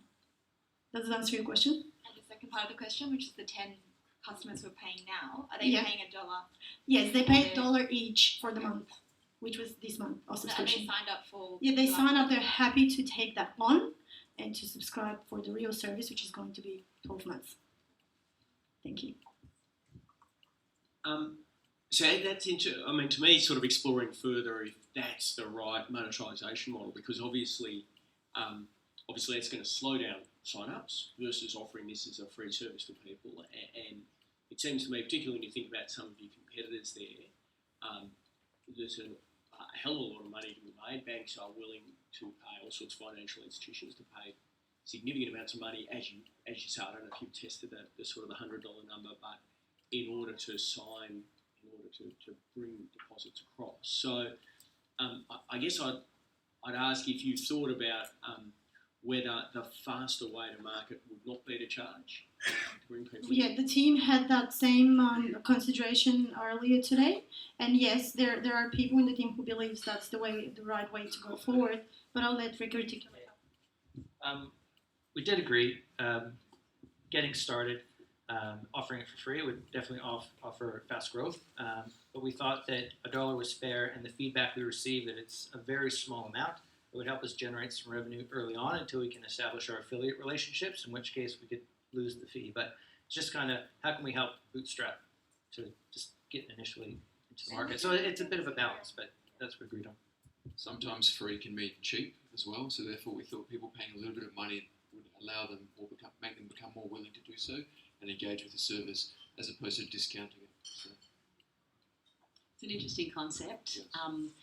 So there's a lot of development in terms of APIs which enable people to move from one financial institution to another. Have you thought about actually just being able to apply from TDs from your site rather than just being a referral and being a true aggregator? We certainly have. That's definitely phase two. Sadly, we didn't have enough time this weekend to work through KYC, AML, etc. But yes, that's where we'd like to take it. And further. That's one in the middle of next one. Yeah, I mean that was the feedback we had as well. Like, as in when we were out on the streets, and I talked to multiple people, I said, "We'll give you an alert service." I said, "You know what? Better than an alert service. Just guarantee you're going to keep rolling me into the best rate and notify me, and I'm happy for you to just keep doing that." Good time for one more. So the banks, I can't really see that, but yeah. So the $100 from the banks. So what validation have you got that they will give you $100 for each customer you bring over? So we've got validation from ING Direct. ING Direct currently have a referral program, which gives, which actually the bank spends $150, giving $150 cash to referrals for them to sign up for their products. Plus, obviously, the cost they spend in order to send all the messages to those existing customers that are willing to refer. So you can imagine how much money the banks are actually already spending in those kind of scenarios. We also thought about other, I guess, revenue share. So I guess there's the cost of the product, and then there's the rate that the bank will charge the customer. And we thought we could take a percentage of that profit going on as well. But just over the weekend, we couldn't speak to a bank, so we took $100. It's an assumption. Yeah, it's not a deposit. I'd like RateSetter to be on the app, but we won't talk about that. I was actually just going to say I think it's a great idea. I think actually the comparison market in Australia is pretty unsophisticated, much less sophisticated than the UK, for example. I don't know if you've seen Money Supermarket and what that offers. And I think if you can try and accelerate your phase 2, then H2 Ventures will be backing you pretty quickly. So I'd go for it. Oh, really? Thank you very much for that. So that wasn't a question. And your question was? No, there was no question. Let's go beer. Sorry, my question was, why didn't you start? Why is phase 2 not your starting phase? The advice we received was just focus on getting more money this weekend. But we can't get it this weekend, but we could probably get it next week. You know, happy medium. That's it, guys. Thank you.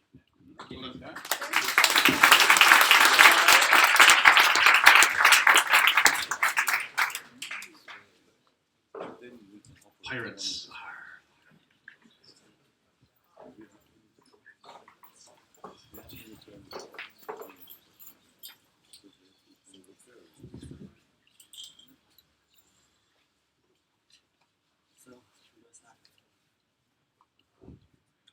Hello. We are looking at the global international trade market. This is a really, really big market, this feedback. And the standard way to finance this market is a financial instrument called letter of credit, which is applied for 80% of all the international trade. So what happens to the 20% that is not funded by the bank? The letter of credit is an instrument to promise the buyer, to promise the seller to receive money upon receiving the goods. We have interviewed the Associate Director of Trade Finance in Commonwealth Bank yesterday, and we figured that what we learned is 20% of these people are too small to be served by the bank. Small buyers tend to default, and the paperwork doesn't justify the effort. So we went ahead to interview these people. We interviewed the export and importers in Hong Kong and find out what they are using if the bank is not helping them. The answer is they are using an escrow service where we require them to pay 100% upfront, and if the goods delivered, the escrow releases the money to the seller. So far so good, but there's a big problem that the money is locked into the escrow account for the duration of the shipment. So this money could be ideally used to facilitate business. This is the problem we try to solve. And we are thinking this is a really good business because we calculated 3 to 5% per month return, usually, for those who dare to try, and we can take a cut. Thing is, how do we find the customers who have this appetite? Arr. I'm Captain Jack, and I'm from the High Sea Finance Corporation. We have built a marketplace game to crowdfund trade finance. This is gaming on the high seas. It's an ocean of opportunity. You can bet real time on international trade. You can track your ship, and you can claim your reward when your ship docks. How does Pirates of the Pacific work? We've built an app in 48 hours that allows you to choose a ship from the schedule of departures based on real shipping information. The ships are rated according to the value of goods and their risk factor. You can look at the details. Queen Anne's Revenge, leaving 11th of September, 32 days voyage with white goods, Captain Jack with 35 years experience sailing. It's certified by the bank and it's paying 8% in 32 days. Arr, press the button. Track that ship across the ocean, follow your competitors. Why? Why did we develop a game? Because trade finance is intriguing. It has all the elements of a game. It has adventure, it has rewards, it has urgency, it has pirates. So we're tapping into a very large gaming community. We've got 4.5 million active traders on eToro. Currently, today, there are 195 trades open. Second Life, people are playing with virtual reality. Let's do it. Let's do Pirates of the Pacific. Of course, we validated. We went out and we ran a global survey. We spent $30 trying to reach 30,000 people into shipping, finance, and pirates. We got 3 surveys. The key insights were 66% want reality games, 1/3 play daily, and 2/3 would like to go on a journey or play at least weekly, and at least 75% want to win money. We also went up to the Sydney Gamers Lounge, legend. we had 2 key insights. 1, do not go to Legend. 2, they like the game. So we're talking about a game that's going to crowdfund trade finance. We're talking about real returns and real fun. When your ship docks, you could win a chest full of gold. You could potentially scratch up run money, which is simply a partial return, some loss, containers overboard. Or you could be attacked by pirates and you will lose all of your funds. Arr. Thanks to my motley crew, we are High Sea Finance Corporation.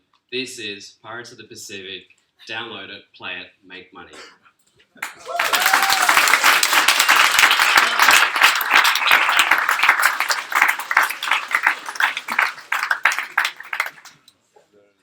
All right, team. Not quite sure where to start. So, so that's terrific at multiple levels. But just make sure, is it a game or am I? Let me ask this question, and I'm going to ask it in a very sort of collared shirt kind of way. Is this? Are you proposing this to be regulated under the gambling legislation in Australia or under the financial services legislation? Because my suspicion is you're legislated under one or the other, unless it's just a straight game. That's right. So if it's finance, it requires legislation, and if it's gambling as well. So we sort of we're moving more towards the gambling legislation, or you could sit in this uncomfortable territory, possibly in the middle, which is just it's a game. And if we tokenised the cash payment and instead the reward was on tokens and you disconnected it, perhaps people would be just prepared to play the game and put the money to create the tokens. So it's sort of, it is moving into the gaming arena and the rewards are in the game rather than in the financial outcomes. But there is a serious business end to the selection of the ships, the risk weighting and the investigation of the buyers that's got sort of that economic connection. So it'll probably be more sort of gambling and pure investment products. At H2, we don't mind either way. It Either turns way, out so Toby and I have a somewhere. younger brother who works at Star Casino, so we've got the whole gambling side covered as well. But Your friends are fun to gamble. it's venture capital.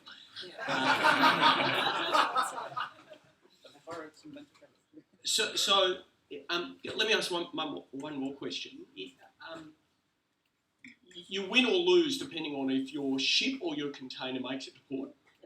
Do you have any sense what percentage of ships or containers do make it to port versus don't? I sort of assumed it was most of them. Well, 21 boats go down by pirates last year, right? So, but this is actually small risk. The more likely risk is the buyer default. We have did this investigation with the Commonwealth Bank. By the way, I'm working Commonwealth Bank to talk to colleagues about it. So the major risk control is to verify all the documents. There are a lot of them. We are hoping that the gamers, after the gaming for a long time, are incentivized to analyze documents and find problems, because this is how bank does it. Would you create a process so people can bid down the price so the actual trade? Absolutely. So that's our go-to-market strategy.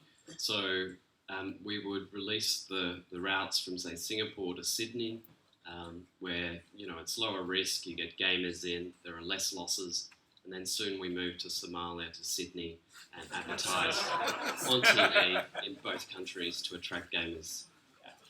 I'll just make the observation, I suspect you're running a registered managed investment scheme, which would be awful, and I'll try to make it gambling. It's pretty lax in Somalia.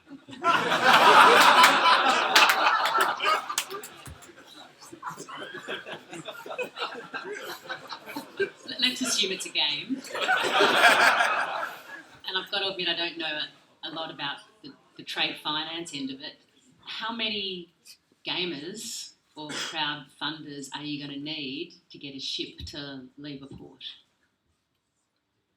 So we weren't targeting the whole ship. So it's any individual ship that's under $1 million, which is the unserved part of the market. And we were sort of targeting around a $500,000 funding amount per buyer. And then we looked at the gamer community is surprisingly large. If you're not a gamer, intriguing. But on one single Steam platform, which is a multi-game platform, there are 8 million registered gamers, of which when I looked, there were 2 million active players at that point in time. So it was a surprisingly large community, and we also thought that, you know, my low case was 200,000 gamers to subscribe and put down $500. So on speculation. So it is unique and it is a bit niche and a bit quirky, but because of that, you're going to potentially attract someone that's interested in this. We're also surprised at the number of shipping sites where you can track ships. It's like plane and train spotters, really. So there's a community interested out there, and that's why we thought it was sort of, you know, interesting, intriguing, I guess. Last question. So thank you, Justin, for the entertaining presentation. My question was about stickiness and how to keep people on there and how to interest people outside of the industry. Have you thought about that? Well, yeah, that's essentially why we've got the we've gamified this. I mean, you know, this is basically high finance. Most gamers probably don't even know what high finance is. You know, basically, well, trade finance, high finance. We're trying to make it so that, you know, generates a little bit of interest in this field. People can invest in trade finance. It's an nice, easy route to do it. Pretty, yeah. It's we'd have it so you could track all, you know, the shipments, see where other people have invested. You know, maybe like what Wavy was touching on earlier with having luminaries in the game. Yeah. Okay.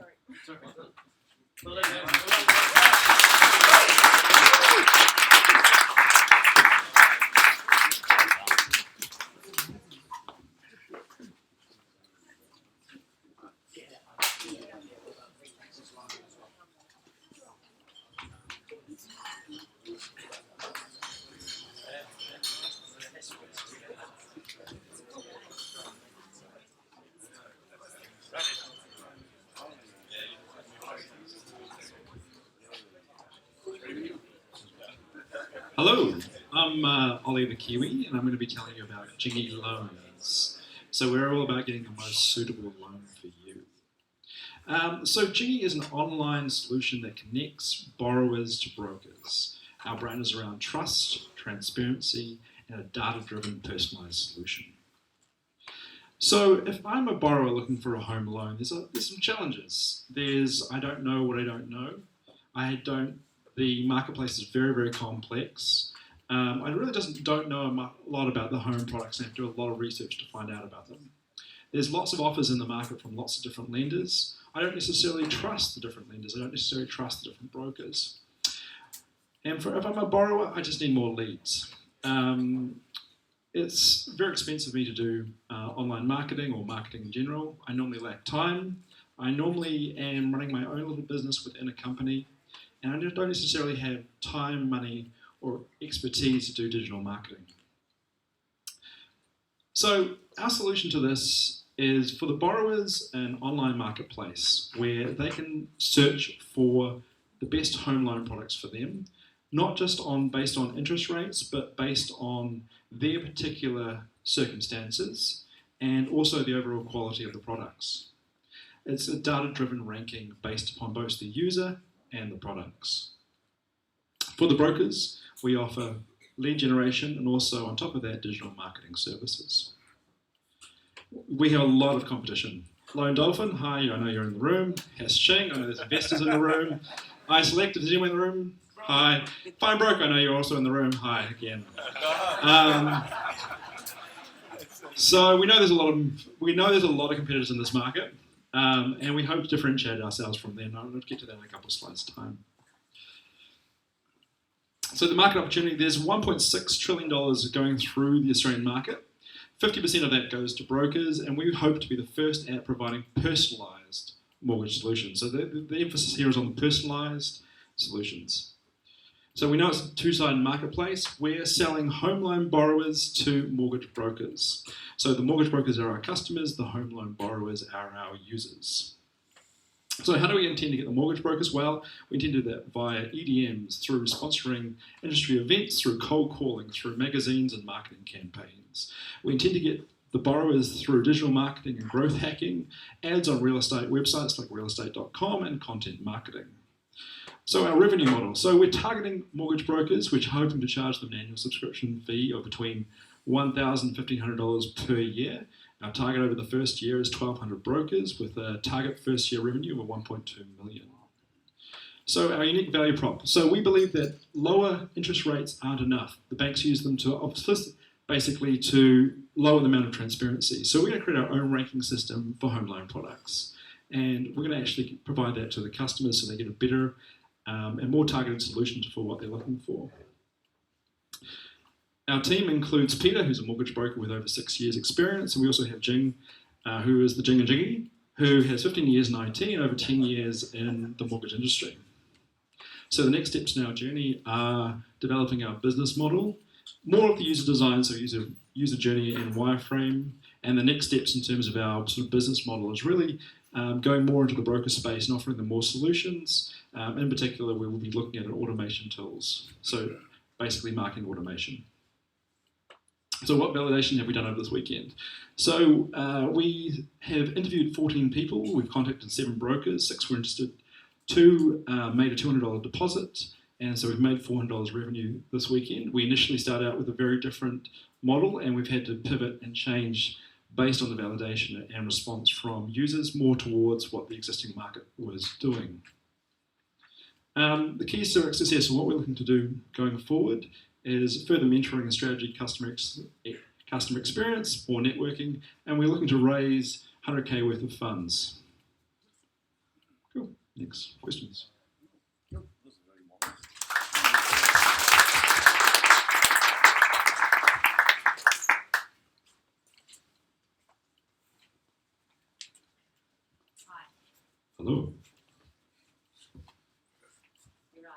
Hello.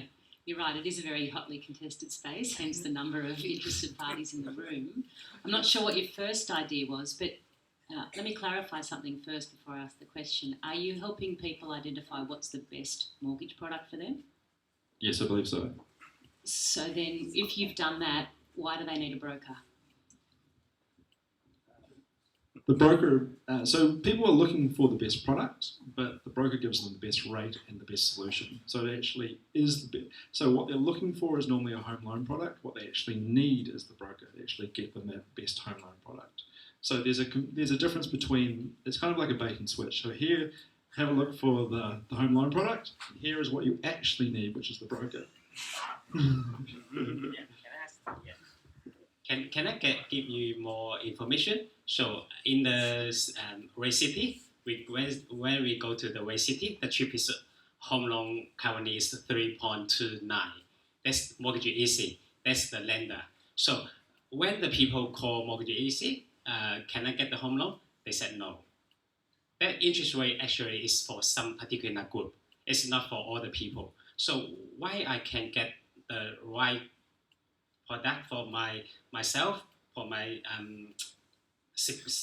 special situation. So I need to ask some professional advice. Not only the interest rate, it's more than interest rate.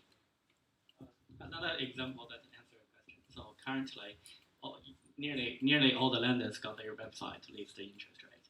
However, based on the what we investigate, 50% of loan settled by brokers.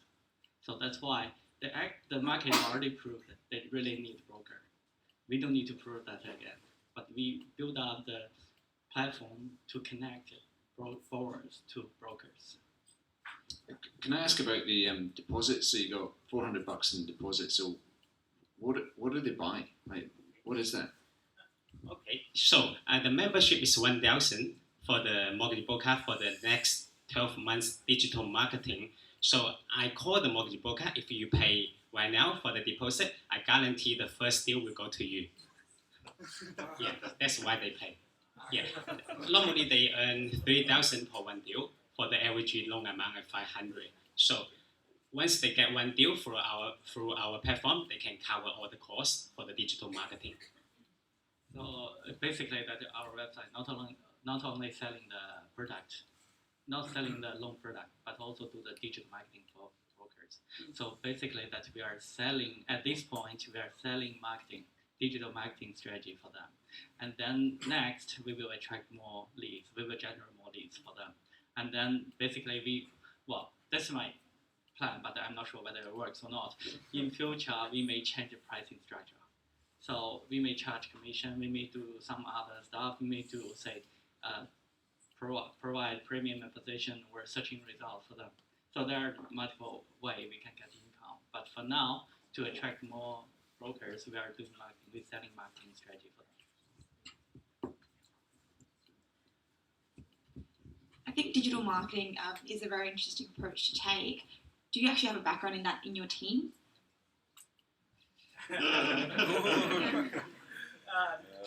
I've got a little bit, but yeah. We don't have. That's a straight answer. The second answer is marketing companies are a lot. We can Google it and find out, but we need the best one. So, but to get the best one, we need money. That's why you guys see it. Yeah. So basically that our team may not be able to do everything, but we need someone to help us to do it. Either we can outsource or any investor that can bring their results to us. So the big problem with competitive spaces, and you guys acknowledge, and we all know it's a competitive space, is you're going to have constant downward price pressure in terms of what you might be able to charge. So does that mean it's the sort of space that you think an investor wants to support, or frankly, is it the sort of space that you want to build a business knowing that you're going to have that price pressure going forward?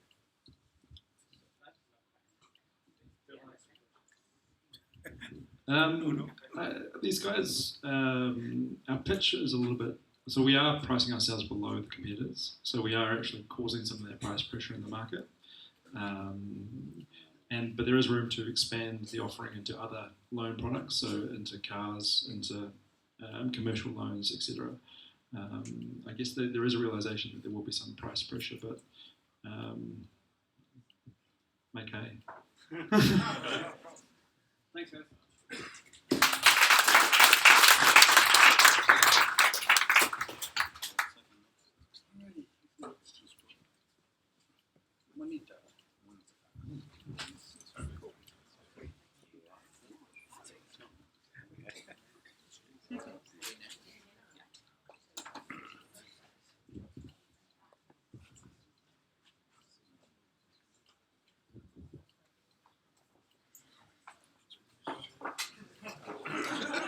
Excuse me a minute, I'm going to go and find this pitch.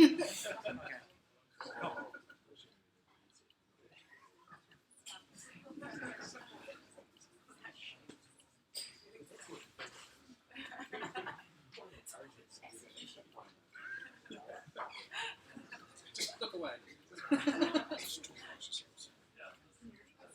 I love these moments. They freak me out. Oh, come on, don't crush on me. Shut up,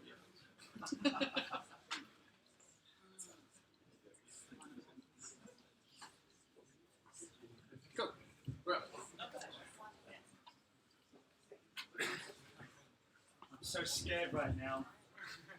I'm pretty excited.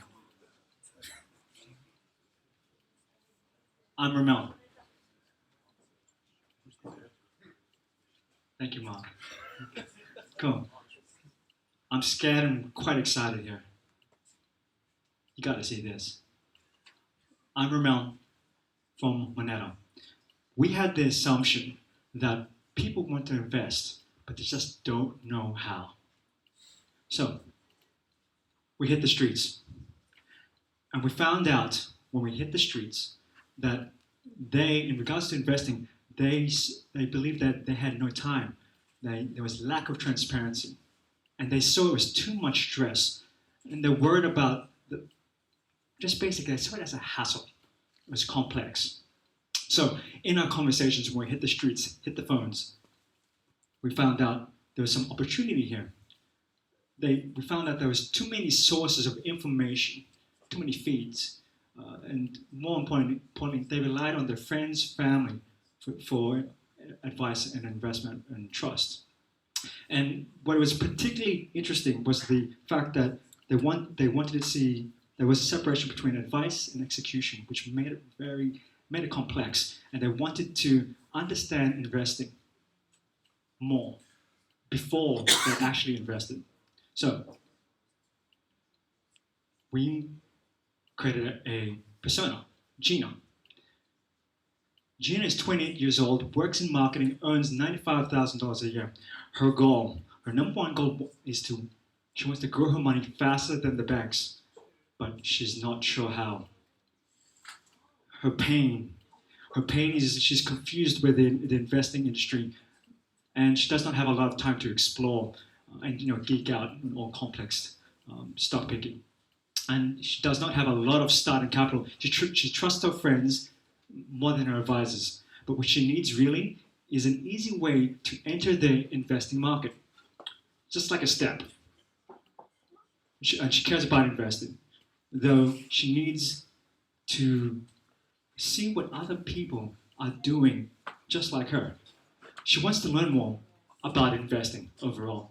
So, how can we help her? Moneta. A transparent, automated investing that aligns to your values and interests. Social validation and interactions with peers, with other peers and similar investors, just like you. Low capital required to get started. Now, it's investing that reflects her world. Gina needs this. And how do we do this? So we profile her. When she signs up, we profile her and in regards to her appetites of investments, her interests, and her values. And we further work out her profile by gauging it, by looking at, example, social responsibility. Does she doesn't care, she cares a bit, or she cares a lot. And then when we find that out, we recommend her options like social responsible, medium risk property, medium risk tech, or in a tech sector options. And she can start small at $100, and she can share that with her friends. What I really do like is that she can understand exactly where her money is going. She can see the list of companies and see what others are saying about it. So, she can follow other investors like her, and more importantly, just like Andrew. Andrew here right now is saving up for the education of his kids. Gina can learn from that experience and talk to him and say, hey, how did you go about it? Relieving her of the stress of going, what am I going to do next? Now, what happened was we further found out that this solution is much needed. From our surveys, we found that 72% were actually interested in being early adopters. And further, there were 100% were interested in the idea from our surveys. More importantly, that 84% basically were very open with sharing information on how they allocate their instruments and investments. So let's further commit this. 93 likes, 295 videos, post engagements of 671. That's a reach of about 2,000 people. And what I really like is the fact that on our app actually was further our video. We had a video of our app working, and we had people committing, saying, hey, we want this, we're interested. But hey, now, what's that counts? What really counts is money. We had $210 of pledges, and we had people sharing, saying, hey, we're committed, and showing us. Now, apart from that, all she has to do is stop eating potatoes. It's a proven fact that Australians eat 62 kilograms of potatoes and that's about $155 a year. And look, this is a $10 monthly fee. It's a $10 monthly fee. We have a customer acquisition cost of $60 and a lifetime value of $182. That's 3-to-1 ratio. I'd like to say thank you. I'm from Moneta. We are from Moneta. We are your start to your investing education. Thank you.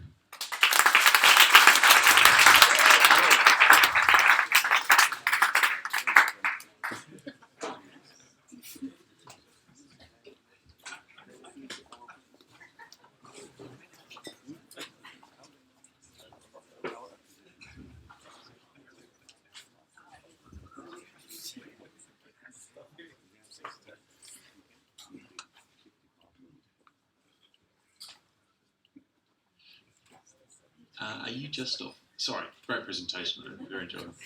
Are you just offering stock portfolios, or will it be a more diversified portfolio of potential investments? ETFs, I think. Yeah, so diversified ETFs across multi-assets. And will one be able to invest via your platform? You'll be Yes. integrated with the ETF, so one can actually trade. That's right. I'm all for peer-to-peer recommendations in terms of borrow marketing, getting people involved in the app. How do you prevent bad advice? So just because they're a friend doesn't mean that they're a good investor. How do you prevent that from happening and, potentially bad word of mouth following that? So obviously, you can't really, if it's bad advice, we won't really recommend it. So pretty much there's a vetting process involved. So if there is bad advice, we'll be like, this is not really good portfolio. We don't really want you to share it with your friends or your family. So pretty much we'll be like, this is bad advice. We'll tell you directly if, what you're doing is right or wrong. And if people want to do that, that's their own choice. Yeah. So the underlying investments is still the investment options that we provide them. So they can't actually go and stock pick or change their investments unless it's something that suits their profile. I think the social engagement piece is really interesting, and that's a big challenge with investment. So that part of the thesis is it's definitely worth pursuing. I think there's a world of regulatory complexity that you're obviously not looking for you to try and solve this weekend, but it's important to sort of maybe you can comment on how you've thought about how this might work in the context of the regulatory environment, or is that something you haven't considered yet? Yeah, you're right. I mean, it's a minefield. It's a lot to cover. We got some legal advice through the process, and which is why we pivoted to where we are. Kind of recommendation models based on needs, wants, values, these sorts of things.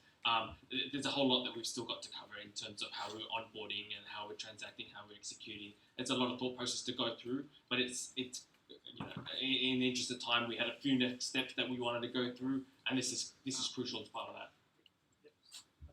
Yeah. Just to touch up briefly, we have considered the sandbox regulation exemption as well, and through our mentor, who is a legal aid, she's given us a list of people who are willing to give us the AFSL license to act as an authorized representative. So I think this was the two main start points that we needed to get down straight away and start negotiating with them. Sure, you had fascinating topic and really very interesting, particularly aspect of bringing together not only, I think, social following friends, but maybe an opportunity to differentiate yourselves in the market if you're espousing socially responsible investing. You had a comment on there about your $60 CPA. How did you validate that?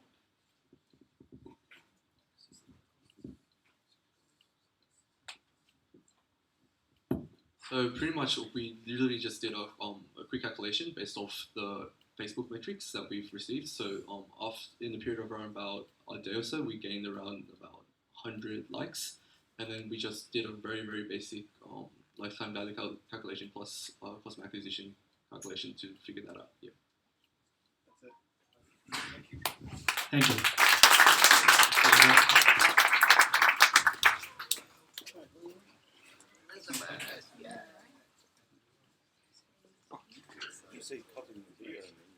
Money bank.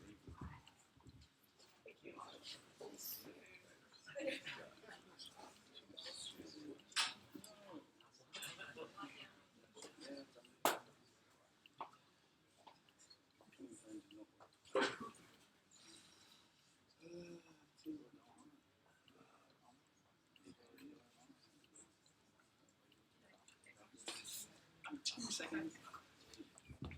Sorry, the clock doesn't start. All right.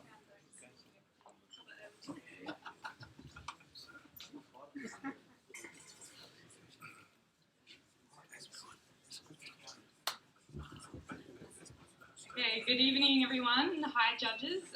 It's a privilege to be able to present my group's very powerful idea to you all tonight. So we are Team Money Brain.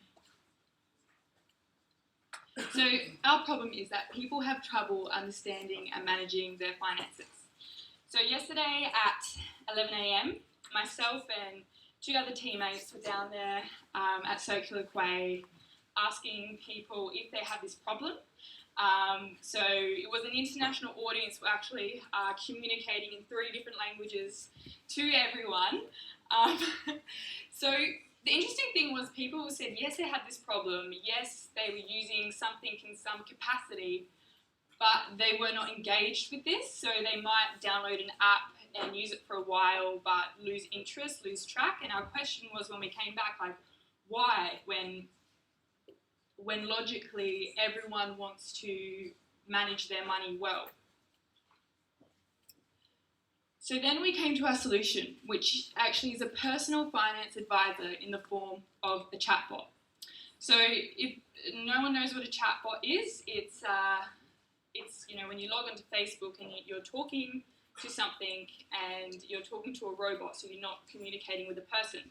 And right now you can actually all log onto Facebook and search our name, Money Brain, and start talking to our chatbot and start talking about finance and ask it for some financial advice. So we're solving our problem by using artificial intelligence. And the reason for this is when we're thinking about why this was that people weren't engaged, was we went from a psychology angle and we did some research into psychology. And what we found really interesting was that it's proven if there is a feedback system. So, for example, when you're using technology to help you, with your exercise, and if you have something constantly pushing you, telling you to get up and do something, then you're engaged with it. So that is what we're achieving through this solution.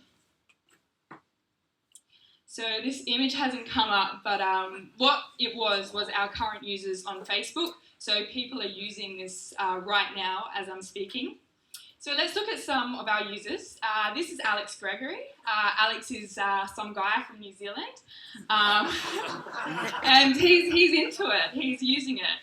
So he wants to know how should he repay his student loan debt. This is Justin, and Justin's spending a bit too much money on beer. So he wants some advice too. This is Alexander. He wants some advice on how can he save his money better. So there's a few options provided for him there. So we've got another user here asking about deposit rates and petrol. And this is really interesting because this is a solution, but the user doesn't want to use public transport. So we've actually learned a lot from our users in this time period. So do these people like it? Are they seeing results and enjoying this interaction? And the answer is yes. So Simon likes it, and Alex, he loves it. He wants to know if we're actually exploring partnerships. So our customer segment, for now, for the purposes of this competition, is we're going to focus on Gen Y. So we target the people in the 16 to 25 age group, and the reason being is because they're into technology and they're really excited about this idea. And they are also the people, that we talked to down there who were having troubles with their money and wanted advice that was able to, talk to them on their level in a way that they could understand. So the channels that we're using, for the moment, it's Facebook Messenger, but we want to expand on this, so we'll be using multiple channels to communicate with our users. Here are our competitors doing similar things. It's our revenue and cost model, so subscription fee, then we have the cost of operating, etc. This is our team. On our team, we've actually got a very clever man who's worked with IBM Watson Australia. So, he knows this stuff pretty well. And so how we differentiate ourselves from the many competitors out there is that we can actually form a relationship with our users. They don't just download this app and use it once. It's going to be a friend. It's someone that they can trust. Their information is locked, safe away in a place that no one else can access it. And so this app can actually go on a journey with this person, help them meet their goals and move forward. So I'm going to invite my whole team up to answer some questions, and we're very excited to hear your questions. Thank you very much, everyone.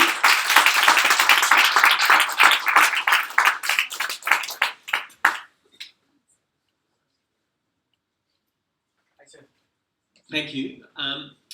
So the last, it's most interesting about, certainly I think the idea of using a bot to provide solutions to people and to sort of deal with the plethora of questions that people have with respect to financial advice is really interesting, particularly if the idea is to collect those questions and get smarter and smarter about how you're answering people's questions. So I assume that's part of it. Do you want to talk to that at all?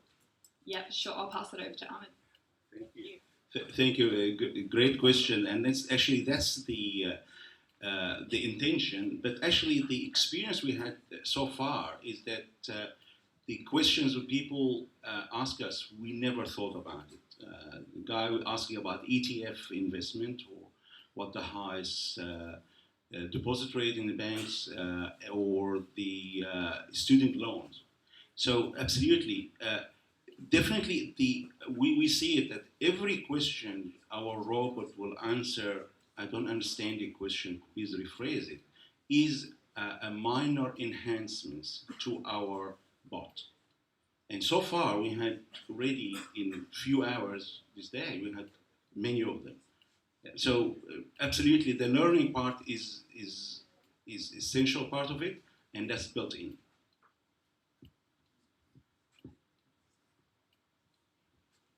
I know you spoke about the $25 subscription fee, but there's obviously a big play in data here. Sure. Have you thought about the other side and how the business model might develop in the future?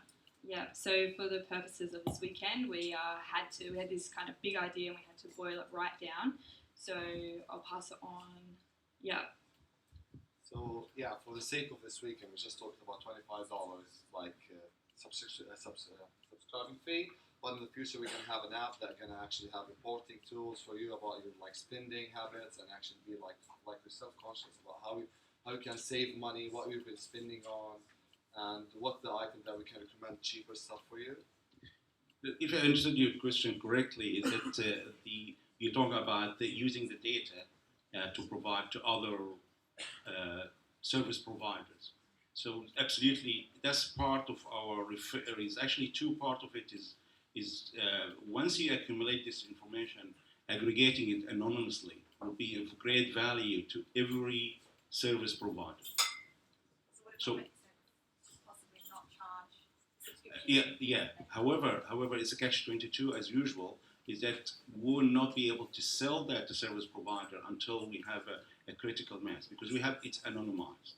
Okay? But the other part is another revenue stream is referral, and I must actually say that I love all the presentation we had today. That each one of what the people have provided today is a target referral service, which we're going to do this matching between the customer's needs and this service they're going to provide. So we see actually this is ultimately will be the two components is selling the data and a referral service will be much bigger than a subscription.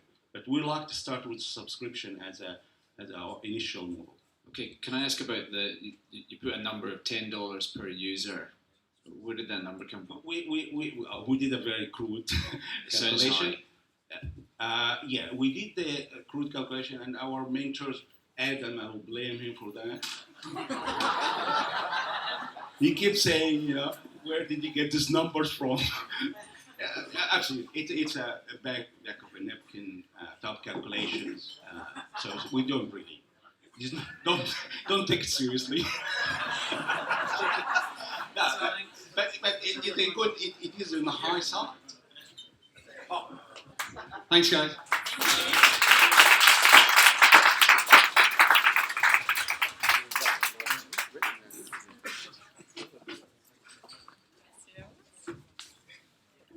Tap for change. If I can get this going.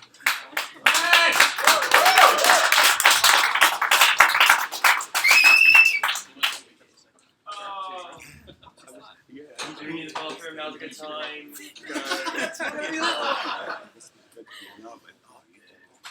You know, they say about going last. This thing the best. Lucky last. Is it just?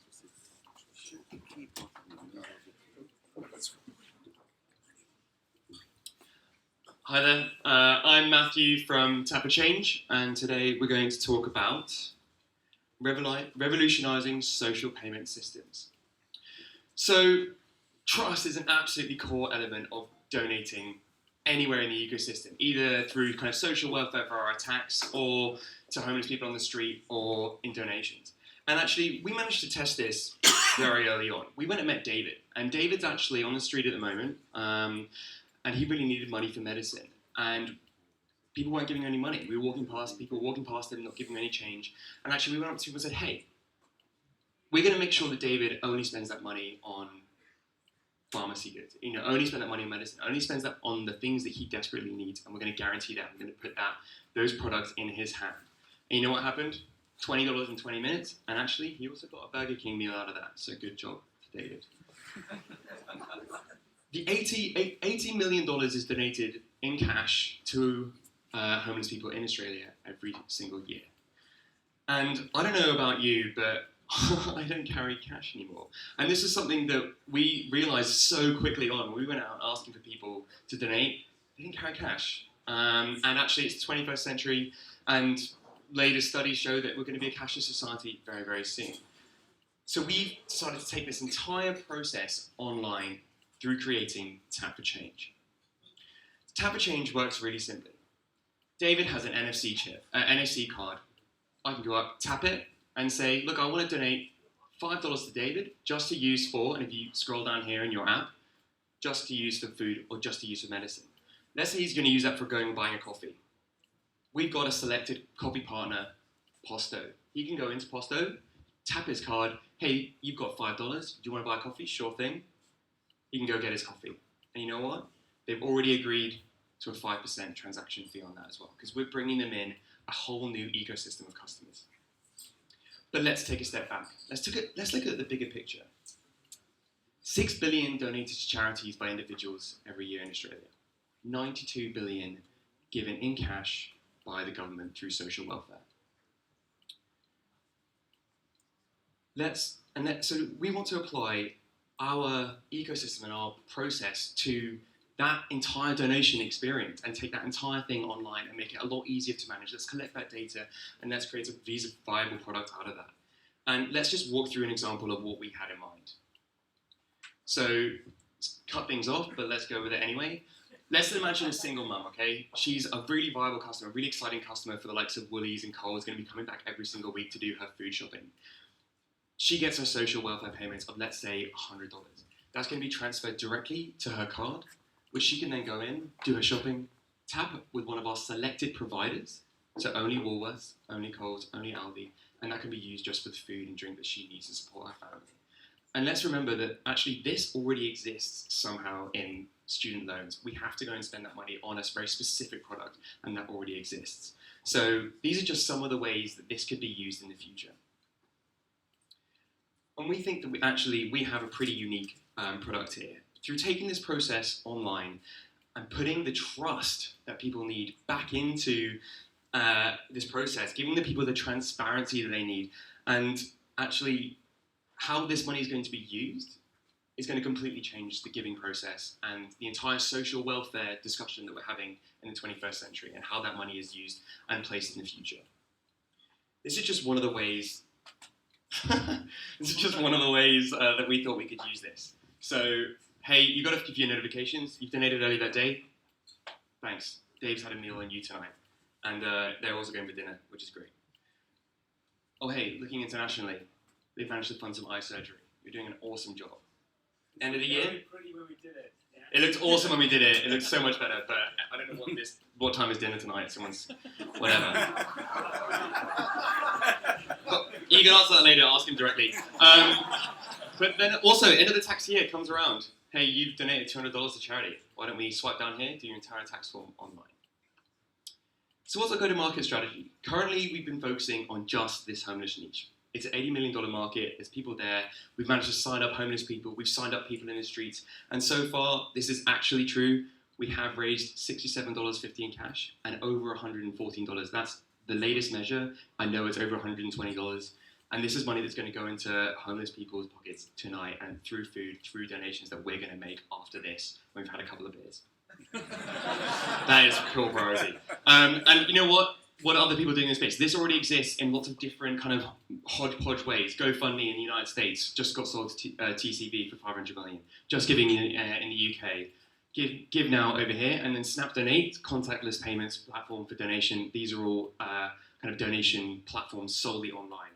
But we sit in the middle. We do this and this and this and this, and we can pull that entire process and bring it online. So this is our estimate. 30,000 people online, 30,000 homeless people, and 5% revenue cut. We believe that if we sign up the right number of people and through an online multiplier, by bringing that process and bringing it to more people, we can really multiply those numbers. So obviously next we need to obtain funding, make these NFC chips, sign up some awesome partners, and there's a lot to do, but launch we can very slowly aggregate over the next few months. So what next? It's a bigger picture here, guys. There's a lot more that we can do with this platform. We have got an awesome team, but actually the real shout out has to go to the homeless people that we met this weekend. And you know, regardless of whether or not we win, this has changed how we look at those people. Thanks very much. We've only got a couple of minutes, so if you have any questions, shout out. We've only got 3 minutes.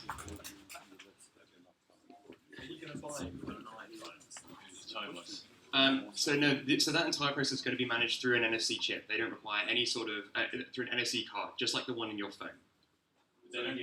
Just like the one in your credit card. They can just hold that. Yeah, they can just hold that, and that can be put into any sort of decorative sign that they like. That 5% revenue cut. Where did you get that from, and how can you justify that for a homeless person? Why would I? So the homeless person's not taking the charge. No, I realise it's the partners. But actually, GoFundMe and Just Giving use that exact same model currently with their online donations platform. That's what I suspected. We've spoken to a potential partner this morning, and they have agreed to putting 5% in there. So that's some validation for you. So just imagine this: we go to your business and we say, "We will give you extra customers," and they say, "Yes, we will." We're actually helping those people in need, and we will pay you for that, right? We're tracking foot traffic, right? Extra revenue, computers, learning, whatever it might be, and so they pay this 5% then back. So this is great. How much of it did you actually build? Yeah, go for it. So we didn't build a web app because we knew we couldn't get it out through the App Store quick enough. So what we did was we built a WordPress site. Charlie hooked that up with Stripe, and we've actually had live donations, one or two from the UK, a few from Australia, and have you got the NFC cards? No. But is that hard? Well, so the NFC is just one component. NFC is required to redeem it. The card itself, NFC chip, short URL, and you're going to have a QR code on it. So there are different ways for people to give it to them. However, the redeeming bit actually does need the NFC. What's your strategy around distributing the cards to the homeless? So, Misa. So the idea is, right, like, so the card doesn't cost much to make, right? Credit cards are being done by banks, you get them for free almost. But we want to charge this for $5 from people or like companies that are willing to donate. So every time a homeless person gets one of those, there's already $5 credit on it. We want them to actually also go for the first time they redeem, have a positive experience, right? Does it make sense? You look at me like... No, that's good. But what's your strategy around distributing the cards to the homeless So people? it would seem wise that you try and form central points of distribution. A good one might be a hostel where they go maybe once a week to get sleep and shelter. And guess what? We've already got someone to pay for that first night shelter. So now they're trying to fight to get into the shelter to get their card. Fingers crossed. I mean, just imagine you can have those cards as well, right? You give that to a homeless person. It's like, hey, I need some money for food. It's like, sweet. Here's the card. It says $5 on it. There you go. They can use it going forward, right? People like you and me can do it in 20 seconds. You can use the charities like Western Mission to do it for you. But you don't even need to just do one step. So is your motivation to help the homeless, or is it to make money by selling it for $500 million? So having the homeless has obviously been amazing this weekend, but actually we believe there's a much bigger picture at play, and we can obviously we can make this a profitable business, which is amazing, but also we can help lots of people and change the entire way that we look at social welfare. There's a $100 billion industry that we can disrupt. We want that. Thank you. Very much.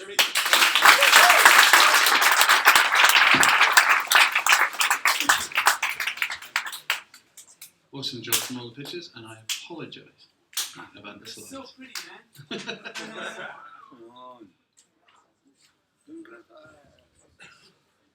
Come on, you can do it. You can do it.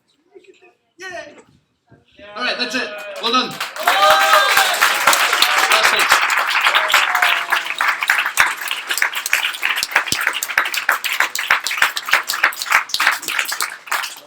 Amazing job, guys. Really good job. Well done. So I'm going to call on Al to come up here and take over this while we take the judges off into a small room where they decide your future and fate.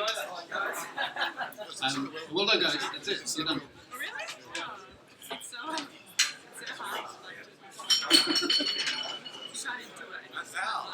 Yo, yo, yo. When you have time, can I say I want to say something? Yes. Yes. Now,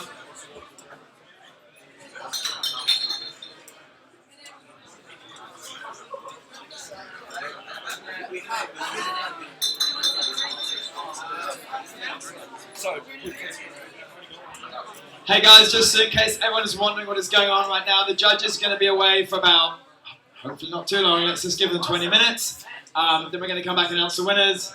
In that meantime, Toby and myself are going to chat to you for a bit. And then afterwards, some quite important things about what I'm trying to say to you guys is we don't want to keep you, but also don't just disappear because there's some super important stuff. And later on, we are going to go and have a few beers. So that'd be good if everyone can stick around for that. I don't want to.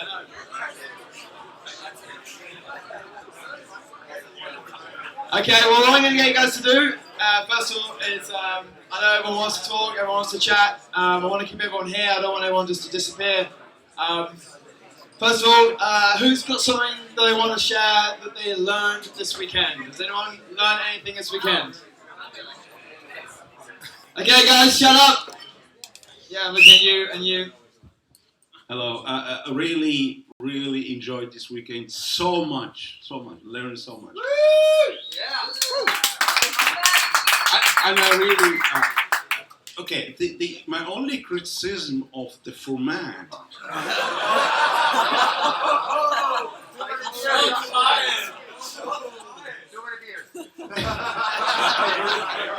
is that everyone is so busy. I was so curious about every project, really, and how they pivoted and how they've done really fantastic, okay? But obviously everyone is so busy, we cannot interact, okay? And I wish Money Brain to win, but obviously, I wish all the best for all the team. But whoever the winner is, I was discussing with a friend over there, say, well, there's a lot of pivoting obviously happening and collaboration. So whoever wins, I wish them all the best, obviously. But for the losers, we could actually arrange a meetup sometime soon, and we can actually say how can we put our ideas together and be winners. Thank you. Well, that's a good follow-up because so just to be clear, so I don't want to disappear because we are going to. First of all, there will be a little one, a meetup in 1 month's time. But also, once we announce the winners, we're going to get a group of people together. Everyone who's actually has a genuine interest in doing a startup, we're going to get you guys together and you can share numbers. Because hey, the whole reason that we organise this weekend is not to create 11 startups. The reason we organise this weekend is to create 80 people who want to found startups, okay? And this is super, super important.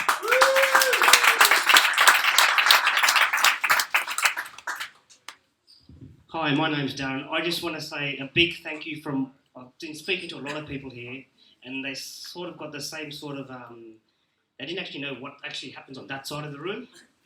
So I just want to mention that thank you to Toby Hoop and H2 Ventures and being on the cusp of the financial technology sector of Sydney, because that's what we need to compete with Silicon Valley and all the other innovation labs around the world. But a lot of people did ask what happens over there, and I said, come and talk to Toby, because he's given up his weekend and he spends all year in there, and he's got 100 people marketing to him every single day and pitching ideas like we're learning here. And the big part of the weekend for me was the learning process and the start of the journey that may or may not happen, but at least we made the first attempt to start it. And thank you to him to give us the opportunity. Good stuff, good stuff. Okay, we've got one more. You didn't do the weekend, you can't talk. Sorry, you can talk. Yes, you can, yeah. Is all this stuff available on the internet, all the presentations? I'll talk to you later. Okay. Name's Weiwu. I want to tell you my story. Me and my team is the 7th team. We have been working together to find out a way to make universal ticket. And we go to the street and interview people, do they need it? And answer, they don't need it. So by the middle of the day, we decide to disband. Basically, we decided to tell everybody, say, it's okay, so I went to the couch and sleep. When I wake up...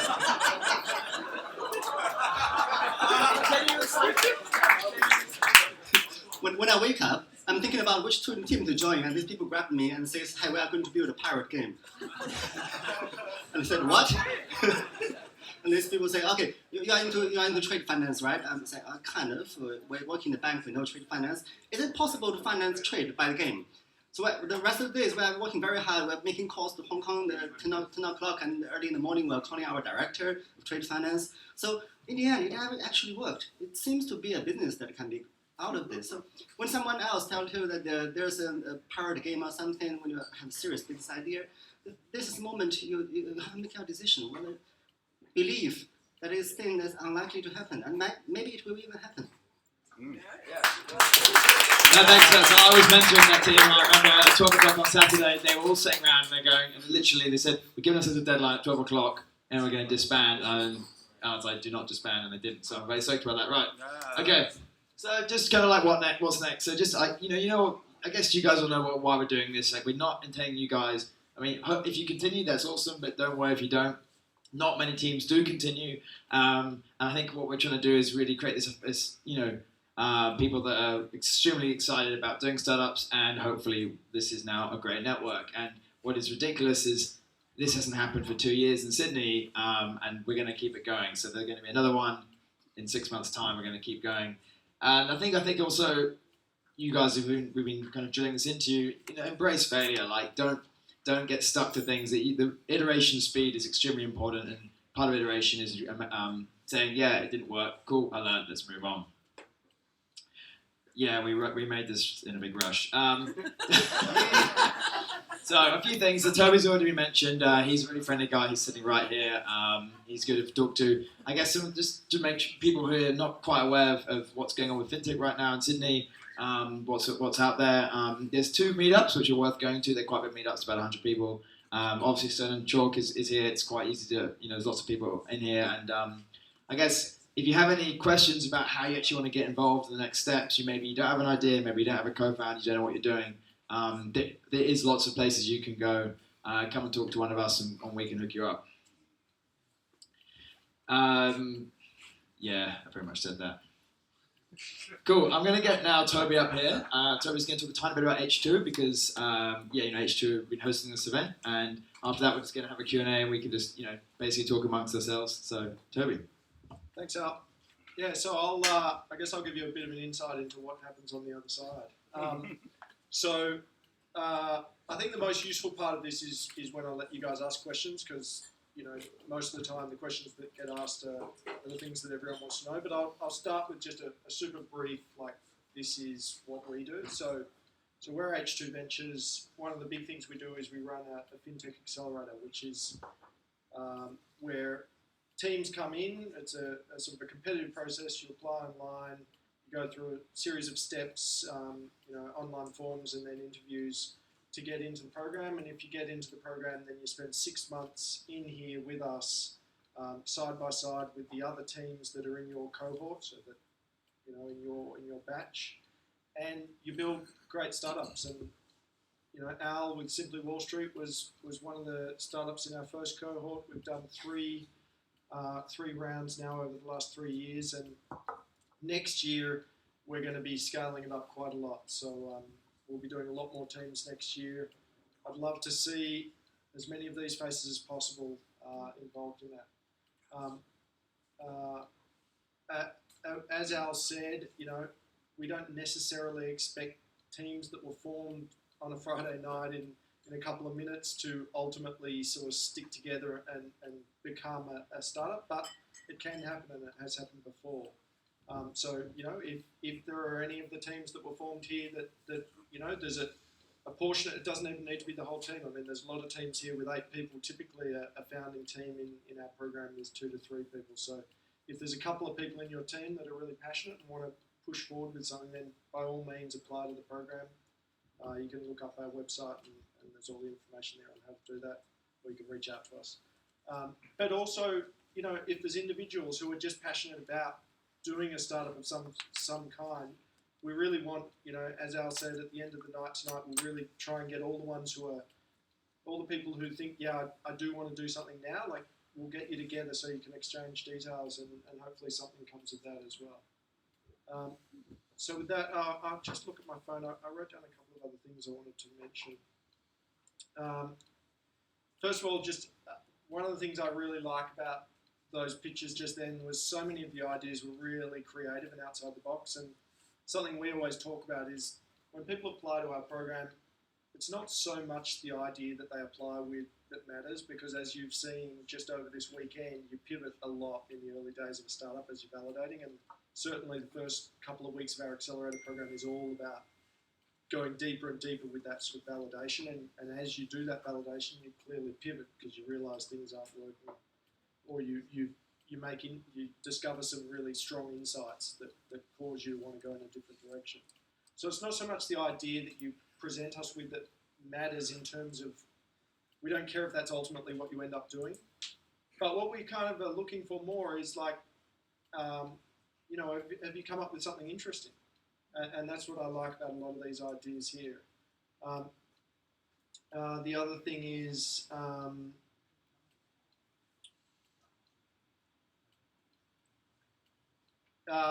designers. So you will have noticed there weren't a whole lot of designers here this weekend. So if you are a designer and you are interested in doing a startup, you're in strong demand, and certainly really throw your hat in the ring, because we're always trying to find more designers, especially in this fintech space.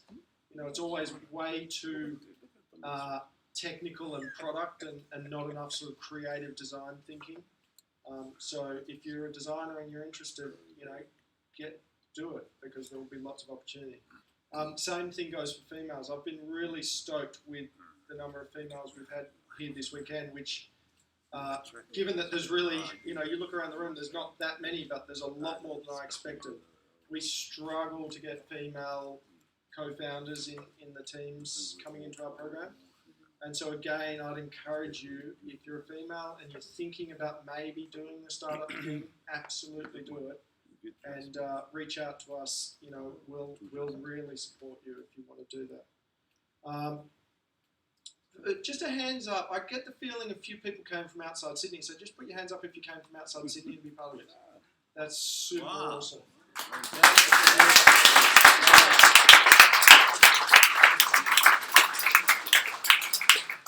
I just got goosebumps. I didn't expect it to be that many. That's really cool. Who came from the furthest? Can we work that out? Yeah. Well, London? Dave, you're not fucking coming London. Who came specifically for this? Who came from a long way? Byron Bay. Anyone further than Byron Bay? Where? You don't count, Andy. Bundaberg? Melbourne. Good. Wow. Wagga Wagga. Awesome. This is really awesome, guys. Yeah. And also, you know, Al came from Perth, as he said yesterday, to join our program. So if you're from outside Sydney, we welcome you to apply. You know, we really want to get people from all over Australia coming and joining our accelerator. And who came just not wanting to start a startup, but just for a really fun weekend? Because I want to give a shout out to you guys too, because I think you guys make these weekends as well. Because you know the people who are here, it's almost like you're here for the spirit of it, which I think you really lift the teams, which is so good on you. Okay, so later on tonight, after the judges have judged and everything, we'll sort of get together, everyone else. Oh, the one other thing I'd say is make sure you take this opportunity to connect with everyone. There's going to be drinks afterwards. Yeah, we're going to the pub afterwards. Go to the pub afterwards, so use that time. I agree with the gentleman before who said, you know, the one downside is you're so busy you don't really get a lot of time to network while it's going. So absolutely use tonight for that. That's me. Yeah. And also, you know, connect online, connect with me on LinkedIn. I'll connect with any of you. Anyone, right? Yeah, I'll connect to anyone. Seriously, I'll connect with any of you because I want to have those connections going forward. And you guys should too. So with that, any questions about the accelerator or anything Or any else questions in general, frankly. Questions in general. Yeah, I have a question. Thank you, Toby. How short term you would expect the return to be? And sorry, I just remembered, before I answer that, I'll just say one other thing. The next round of our accelerator is kicking off 1 February. So applications are open now. So if you're interested, like get online and apply. Returns, the reality, if you're going to start a startup, you know, think of it as a 7-year journey. Like these things aren't 7. Well, you know, if you're 7 to lucky, 10. you might get out in 5 years. But like, this isn't an overnight thing. It's a whole lot of really hard work. Al can probably answer that a little bit about the. You guys all saw my pitch that I gave like yesterday, the video, yeah. And in that pitch, I was like, this is easy.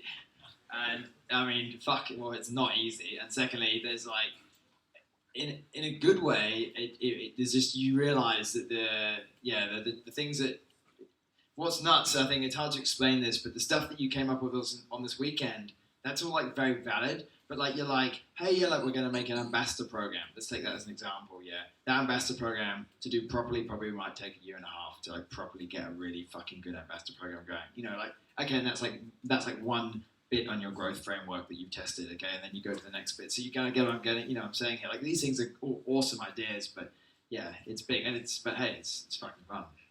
Yeah, that's what I was going to add there. It's hard work, but it's the most rewarding thing you'll ever do is running your own business. Because every night that you're up all night working on something, you're working on something for you, not for someone else. So in that 7 years, when do you expect to see your first profit? As soon as possible. That was my question, really. Yeah. So with our program, startups often come in with just basically an idea, maybe a rough early sort of prototype. By the end of the 6-month program, we're aiming for you to be in market with something that people breaking can use. even or making a profit?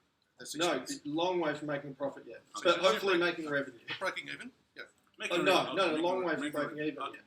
The whole thing, we're backing companies that are going to need constant, ongoing venture capital funding for the next few years.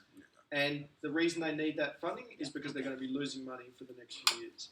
And they're going to be losing progressively more money as they start to prove their model and they start to show that they really are on something. They're going to be able to be more aggressive because people will be prepared to give them more risk capital, more money, and they'll be able to throw more money at marketing and growing.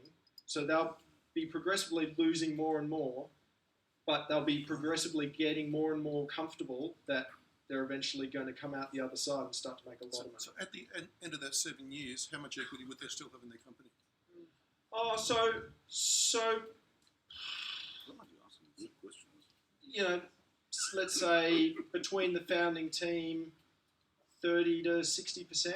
It really depends. It depends what capital they've taken on, how much, how soon.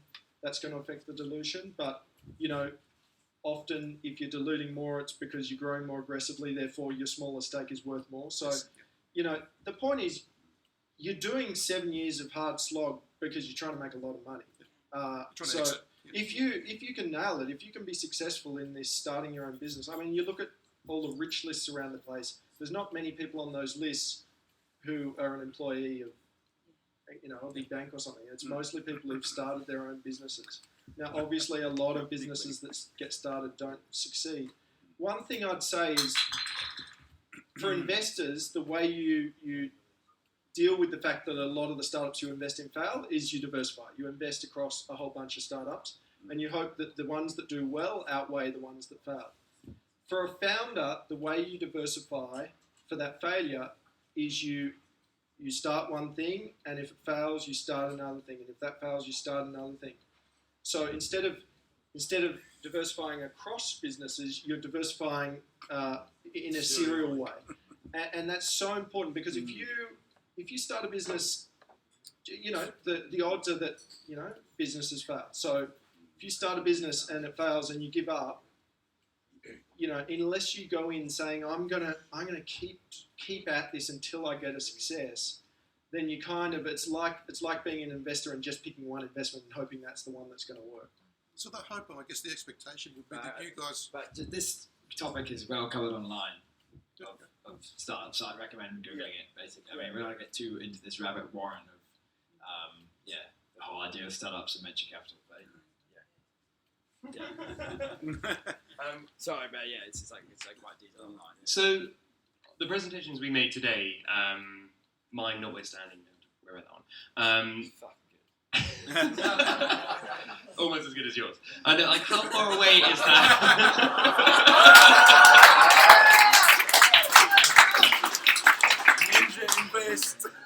How far away are they from what you would be expecting to kind of see when you kind of are applying in stage 2?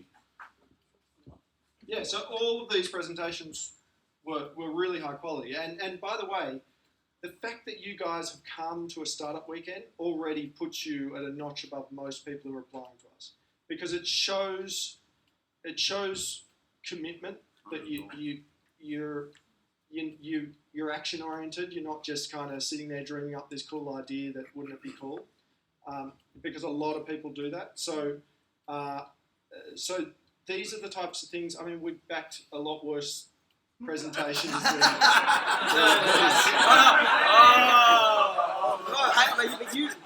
You guys saw my presentation. I showed it to you yesterday. That was, obviously, I went and pitched in person, but awesome. Yeah, you saw it. That's the whole point. When we're picking teams, we're looking for the individuals in those teams. That's at the end of the day. Success or failure with a startup is all about the execution capabilities of the team. And a lot of that comes down to how passionate they are, how resilient they are, because, you know, there's some really tough times for a startup. There's a real roller coaster, and you know, if you're going to kind of give up the first time the going gets tough, well, that's clearly you're not going to be successful. So, you know, we're looking for that. We're not so much looking for how brilliant is this idea, and we're not so much looking for how advanced is this idea. But obviously, the more validation you have around something, the easier it is for someone to invest in you. Just curious to hear from you, like, why Fintech? So we started doing Fintech investing 3 years ago, and it was because I was about 4 years ago. I started looking at a bunch of the accelerators out of the US, and I started. I saw fintech on the horizon as a thing, but I counted up the number of fintech startups that had come out of those US accelerators and Techstars and Y Combinator, and at the time there were about 1,000 startups that had come out of the two of them. And I counted up the fintech startups of their graduates, and it was it was less than 2 hands worth of startups, which was totally disproportionate to the opportunity in fintech. And so my brother Ben, who's my partner in H2, he's sort of total finance background, I'm tech background. We started to hypothesize if we made an accelerator that was specifically focused on fintech and giving fintech startups what they needed in an accelerator, because fintech startups do need, it's a highly regulated industry. It's a difficult distribution market. It's a very competitive industry. It's a very trust-based industry. And so we said, if we make an accelerator specifically around that, will it work? And will we get more people applying that clearly aren't applying to those international ones? And so we did it, and it worked. Well, I'm seeing judges, so that means we've got a decision. I'm going to have it. Anyway, we'll chat. Any questions? We'll talk later. All right, the moment of truth. Mind your brain. I got to say, the judges had a really hard time. You guys did really well. So, don't, whatever the result of today, you did really well. I'm impressed. Everybody's been impressed. Good job. Okay, so first up is an honourable mention. And because you have to, don't you? Pirates.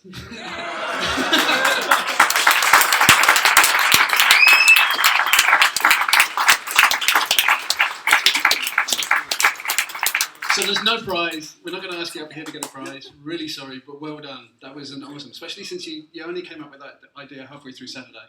And you were just about to disband, you were just about to go on a completely different journey, and then you came up with that idea and you managed to successfully execute on that. Well done. Great job.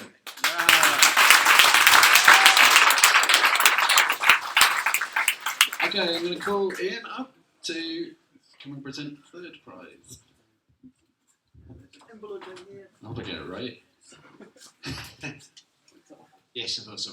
I just echo Marcus's comments there. There was a really consistently high caliber of pitches. I've seen a lot of these, and I've judged a lot of them, and it was very, very good. So well done to all of you. I know it's a lot of work, so kudos to everyone that participated. So third place goes to Manita.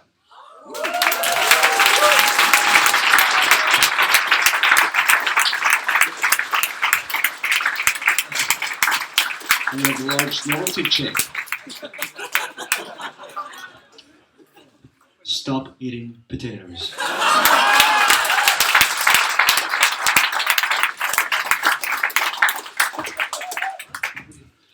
Kathy, can you come up and present number 2, please?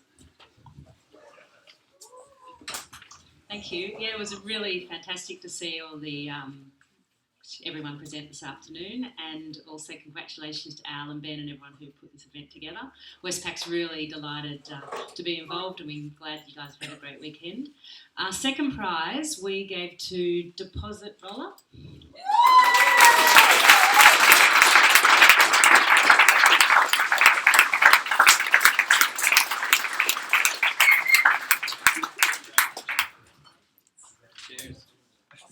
I would say with this one, the size of the prize, and I don't mean that prize, I mean the deposit space is large and growing, and I think banks are going to get much better at the digitalisation of their offers, which will make it easier for TD aggregator sites to be successful.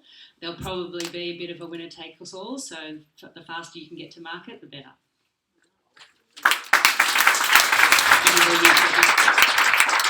And then, the moment of truth. Moment of truth. So, listen, thanks to everyone for participating, particularly those who participated.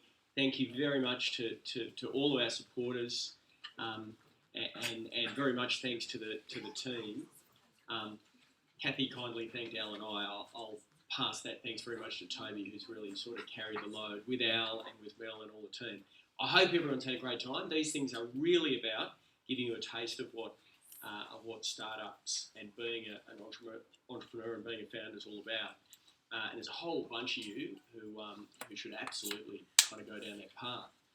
But with no further ado, the winner of first prize was or is Tap for Change.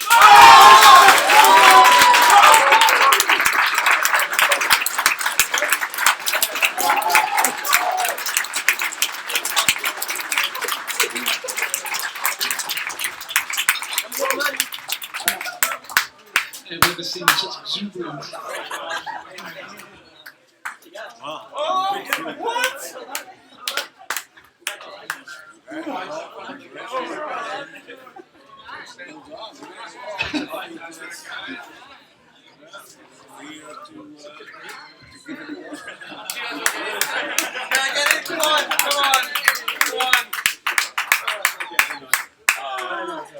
Awesome. Well done, guys. Any words from the winners? Anyone want to to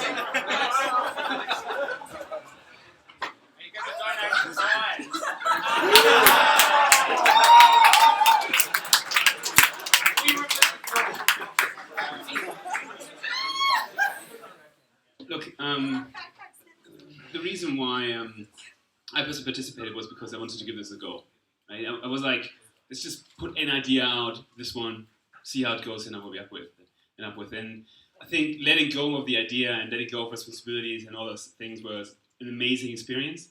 And you know, those guys, like, they made it happen, they made it change, they challenged it, and so like, I just.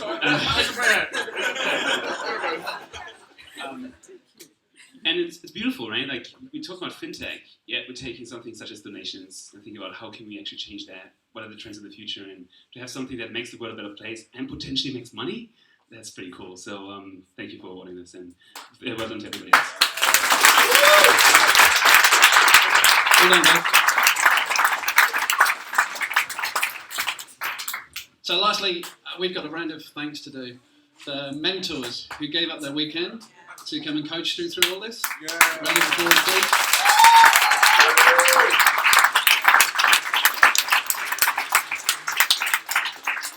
And the organisers, Mel and the whole team, everybody in a blue shirt. Well done.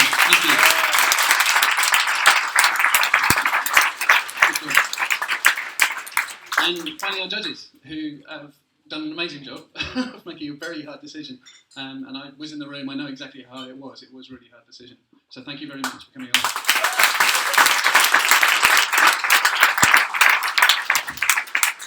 And thank you all. Give yourselves a round of applause. You've done an awesome job. Well done. Great. And everyone, can I just thank all of those people who Marcus just mentioned, but in particular, can I thank Marcus because...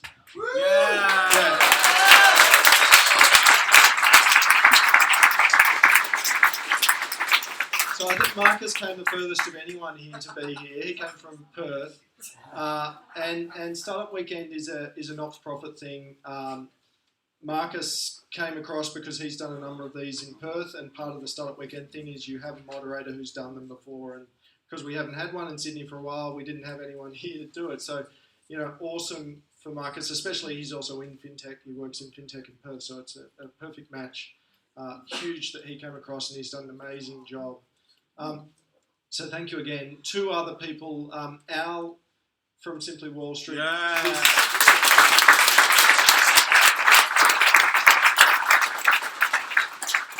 Apart from the fact that Al's just awesome and he's so he lives this Startup Weekend kind of mentality of like get out there and validate. And I remember when he was in our accelerator, he used to swear at some of the other founders in the other teams. He swears all the time. He does, but he used to rip them apart and say, "Why aren't you out there validating?" And he actually brought up. I think that our whole first round of our accelerator program were more successful because of him being one of the founders there. And this whole idea of doing this was his idea, and he's been, you know, obviously heavily involved in making this happen. The other person who gets the biggest call out of anyone is Mel. Mel, can you come up here? of this.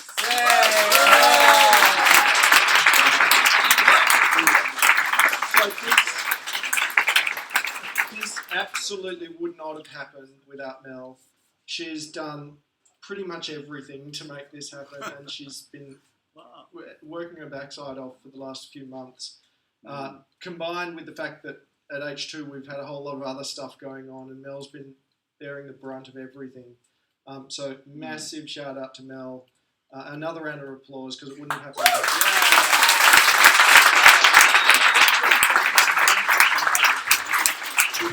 Thanks, guys. Well done. Naturally not. You made a horrible mess of it.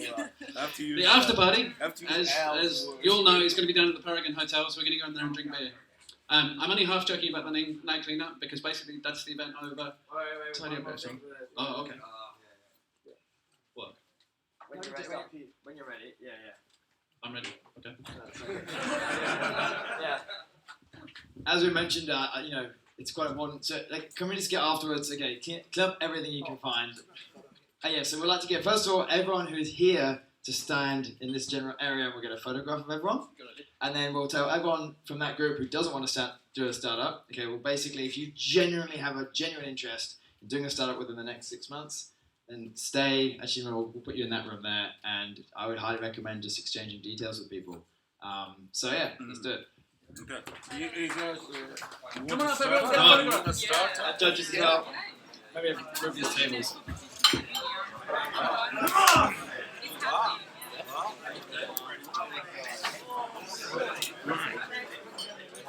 I think we can probably move this now.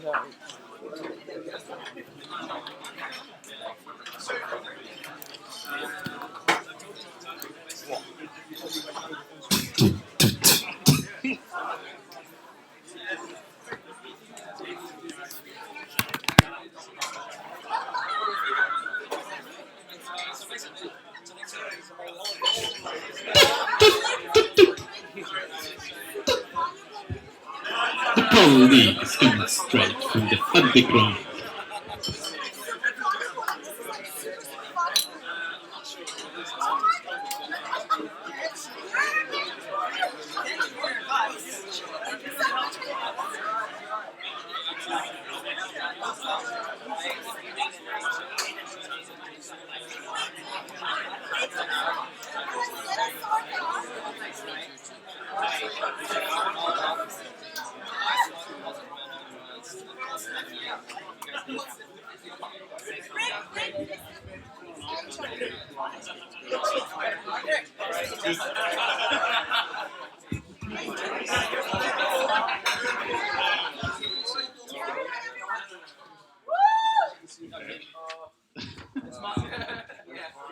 Big is a scam. Stand up.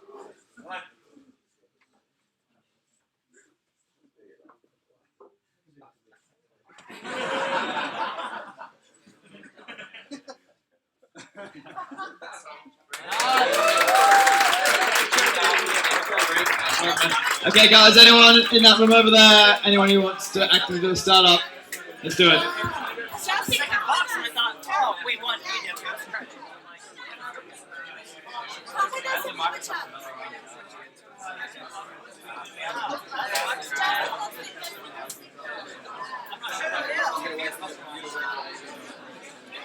Hold on, guys.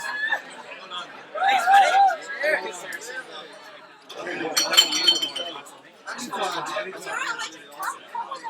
You all that, mate? Very well.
Where do you want these tables?